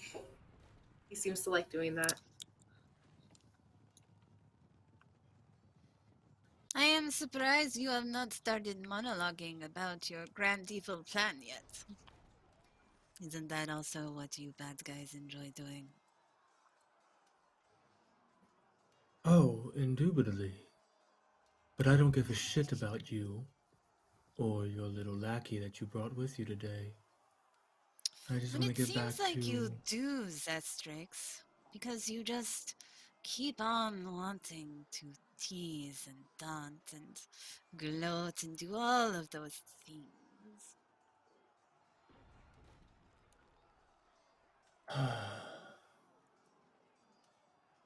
It's in my nature. But while you're here talking to me, you're missing the guest of honor.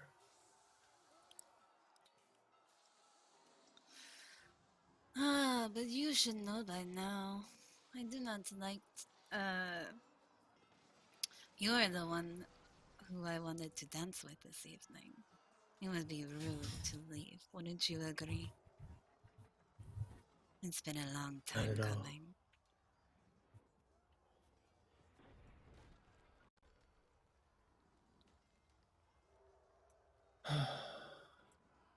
It's a shame you don't smell it on the air. The scent of dead dawn flowers.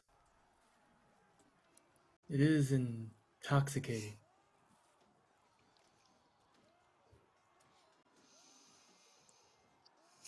Wow. To insult the gods like that. Vesperin,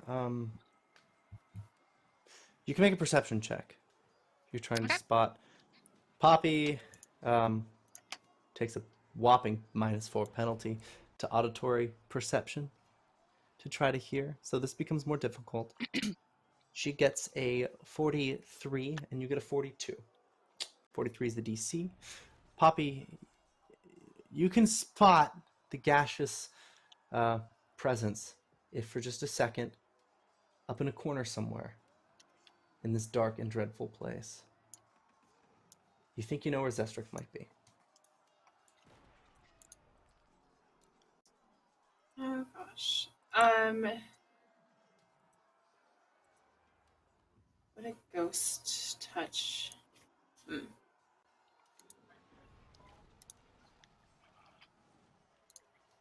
So she has ghost ammunition.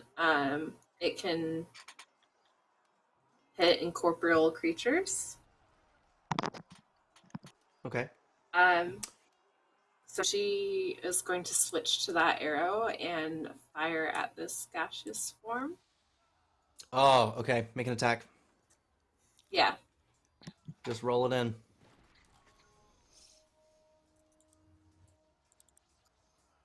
Oh my god. My rolls. Oh, that's at a. That shouldn't be at a -4. Sorry, I forgot to remove that modifier. So At a 37. +5, it should. Yeah, at +30 instead of +25, that'll actually hit. Okay. You can roll damage, but that's gonna piss off Zestrix. That's And with good, it, he though. assumes a form, ominous, massive, and black as night, to appear about 40 feet away from you. In a fury.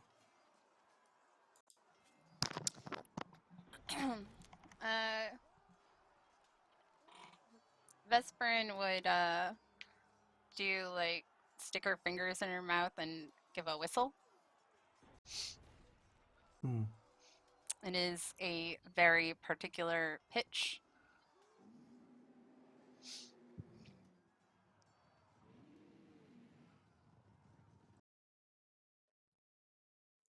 Suddenly you do hear it.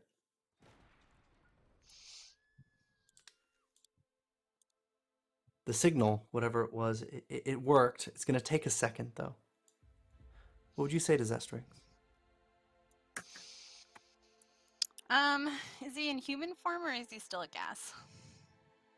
He's turning into his human form, and in the process becoming a shadowy terror in between, as he's reassuming a material form so as to approach Ava.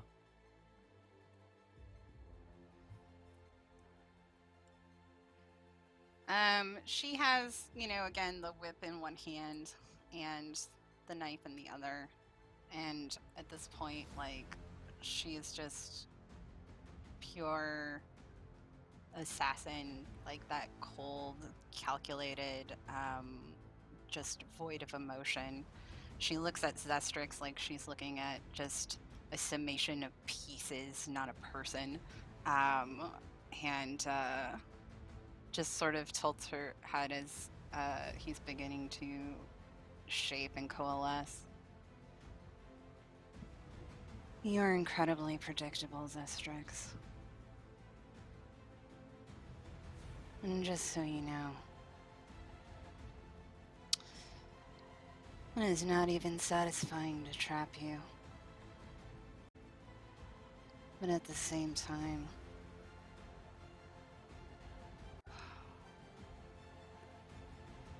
I will feel such relief to have my daughter freed from this disgusting bind you have her in. 'Cause at least then she'll be a horrible monster of her own free will, instead of whatever the fuck you are. Do you notice the glare? Rumor always had it that it would flicker a little bit when people used it to teleport to Shadow Absalom. Well, it does send out a pulse, and the reason why, Zestrix, from your vantage point, you could see on all corners, barely in your line of sight, rooftops, center alleys, elves. Not a few, but dozens appear. Each one immediately, as they enter Shadow Absalom, begin casting a spell from quite far away, directly targeting you. What forms is a sort of geometry. Vesparin, you can go ahead. She reaches forward, and again, as he's still coalescing,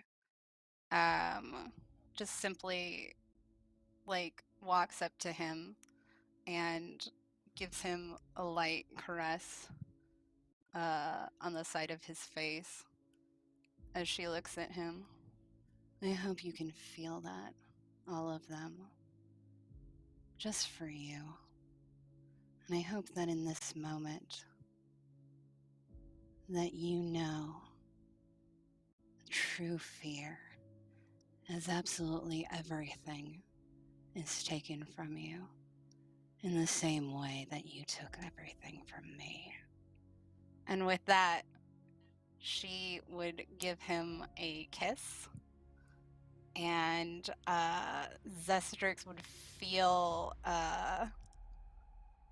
just this intense pain as she bites his tongue off and spits it on the ground, just looking at him like a dog as his blood runs down her mouth. Now do us the one good thing that you are useful for, and fucking die.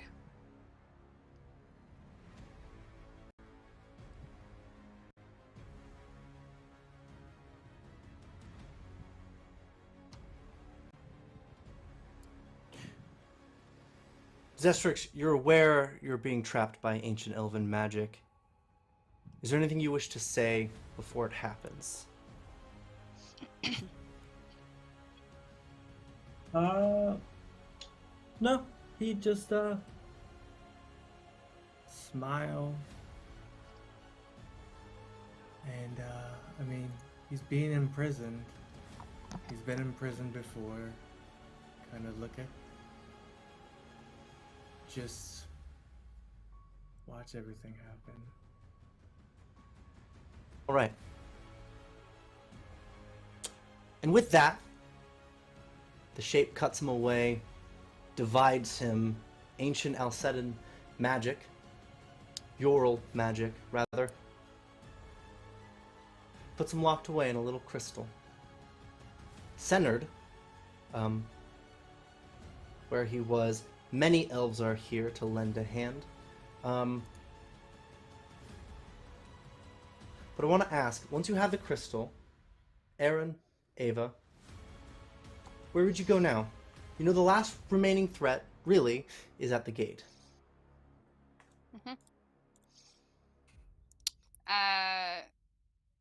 Eriyn like hides that on her person, like somewhere it can't be gotten. And I imagine we'd go rendezvous with Sailix. Yeah. Sailix, Waldorf, and the Umbral Dragon, Agronixia. They sit atop this gate. It looks like they were contemplating, waiting for the enemy force, the enemy literally at the gates, to approach, but they never do. Waldorf, Sailix. You've had some time to think. What do you do here? Here, the threat of Zestrix has been eliminated, which removes a bit of a bargaining chip. For one, it's no longer a hostage situation in here, but for another, this attacking army might be very mad when they hear the news. What do you do? I think Is there Waldorf anybody is. designated? Sorry, go ahead. Go ahead. No, please you. Is anybody designated to speak for the behalf of the Elder Army? Yeah. They're calling themselves the Raze Army. That's raised, R-A-Z-E-D. They're represented by this iron golem that sits at the center, really occupying the only open space.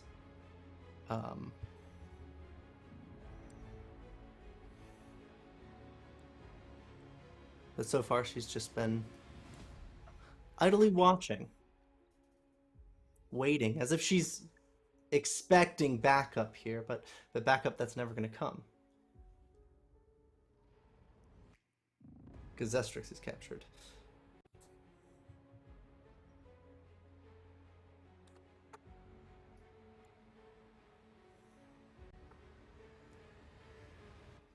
Waldorf is standing and smoking a long-stemmed pipe, just kind of staring out over this, what is to be a battlefield in his mind. Kind of gives a side eye to Sailix as Ava and Eriyn arrive, and he turns and looks to them when they kind of come up the ramparts on the back, and the kind of confusion and, or, well, not necessarily confusion, but his emotions are very torn at the moment. He wants to look over this battlefield, but he also is kind of concerned about Poppy, and he turns back towards the battlefield. And over it, just kind of to Sailix, well, you're the general here. What's the play? Yeah. Alright. My turn. So as the other two join them on the battlements, Sailix will kind of take a step off and float to the ground and walk towards the standing army outside of the gates.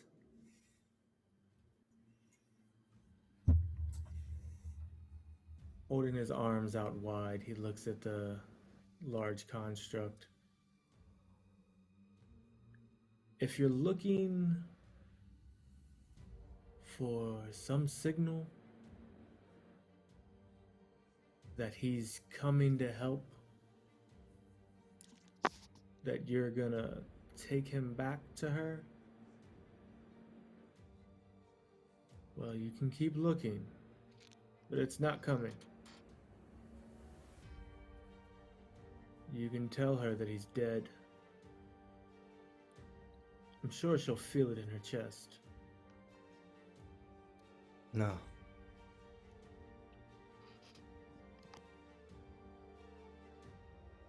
We're expected to believe that?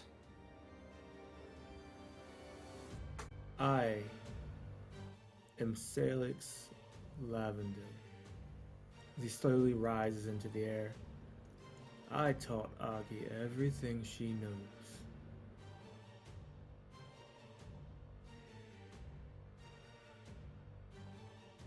The woman behind me is Vesparin.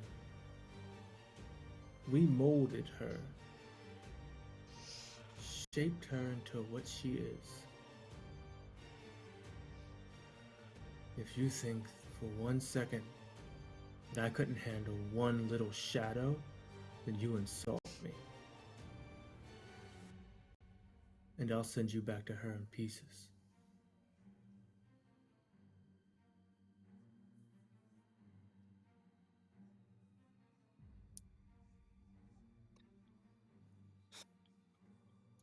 We are retreating to the Dead Mountains.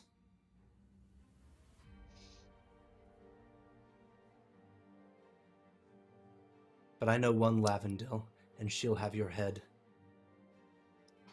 Full retreat.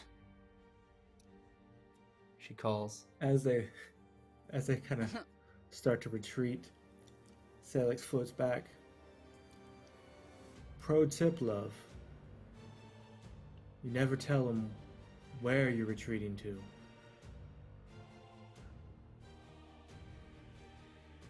She'd love to meet you. We'll meet. Eventually.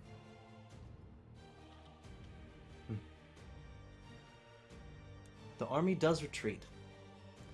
We have a weird moment here where we're accidentally somehow allied with a hysteria sympathizer. But Aghi knows what's going on, and Aghi's accepted your declaration of war. That much is clear today. And as we perform our triage and we round up the bodies, I think that's where we're going to end off for tonight. So, this has been part 2 of our 5-part journey into the Shadow War. We cut it a little bit late so we can wrap up capturing the bastard and making Aghi mad for the second to last time. Just kidding, I didn't say that. But before I send you to sleep, let's get some outros from our fabulous cast. Starting with Daniel playing Sailix and Zestrix. Yin and Yang. Hi guys, I'm Daniel. I played Sailix and Zestrix. It was great. It was fun. Got to see an end to good old Zestrix, and got to piss off my daughter. Who doesn't like to do that? Both in one game. It's a great time.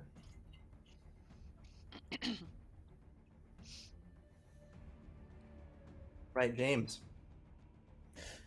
Oh, hi everybody. Thanks for watching tonight. We really appreciate it. I played Waldorf Skysteel. I got to dance with the dragon this evening. Dragon Queen. That was super entertaining. I feel like he went just a little mad. Oh, now? Yeah. This is what... Okay. No, I mean, he lost a little bit of his mind somewhere along the way, and tonight I feel like that really kind of came out. Once again, thank you for watching. If you really, really love us and appreciate what we do, check us out over on Patreon at patreon.com/pennyforatale for all of the fun behind the scenes and kind of other stuff that we do over there. reach out to us on social media. Let us know what you would like to see so that we can customize that for you. And yeah, check us out on YouTube as well. Penny for a Tale. All right. Last but not least, Sam. Or no, just kidding. Jen. I have alphabetical order wrong. Sorry.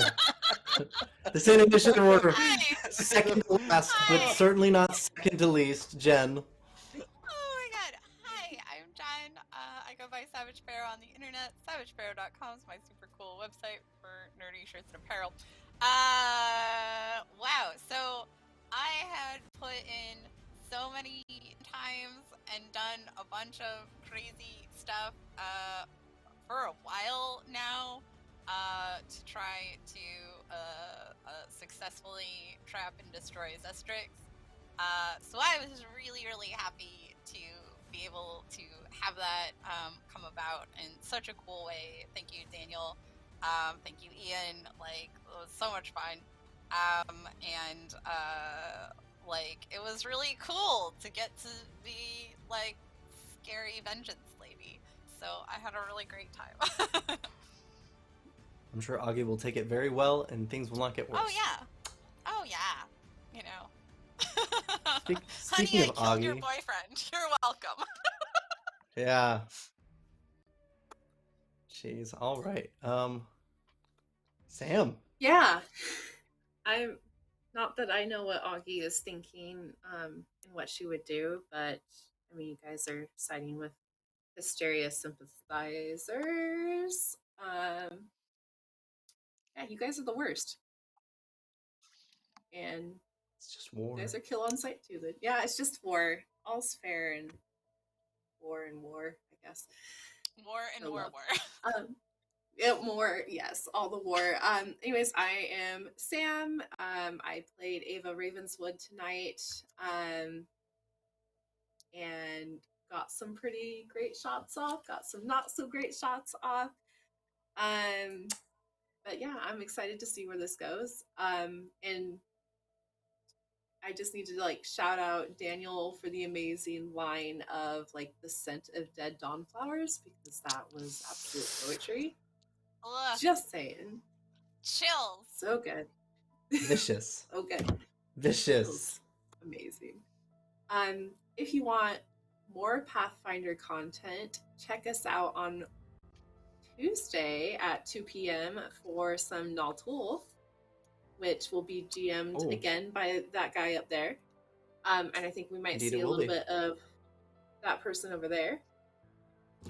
So it's going to be absolutely fantastic, because I love anything Pathfinder. But other than that, just check out our schedule on Twitch for Penny for a Tale and on Twitter for Weave the Tale, as we are starting to wrap up the season over there. Yeah. All right. Well, a moment of silence for our dear good wizard, raining hellfire from aboard one of the 3 ships that he helped craft and create. You know, in a pinch. Yeah, look at that. Look at that. Gone. Certainly not forgotten. We should figure out who that statue belongs to, though. That's kind of sus. I've been Ian. Music tonight, Rocknarden, Michael Ghelfi. You saw maps from, Paizo, for one, but also Chain Piku, as well as Seafoot Games. It's great stuff. You can check them out. There's links in the show notes if you're watching on YouTube or something like that. Fantasy Grounds Unity is what we used. I am at Ian V. James on Twitter. If you want to talk Pathfinder, absolutely hit me up. DMs are open. And I know I'm going to regret saying that, but that's all I have for tonight. Thank you so much for watching, and good night.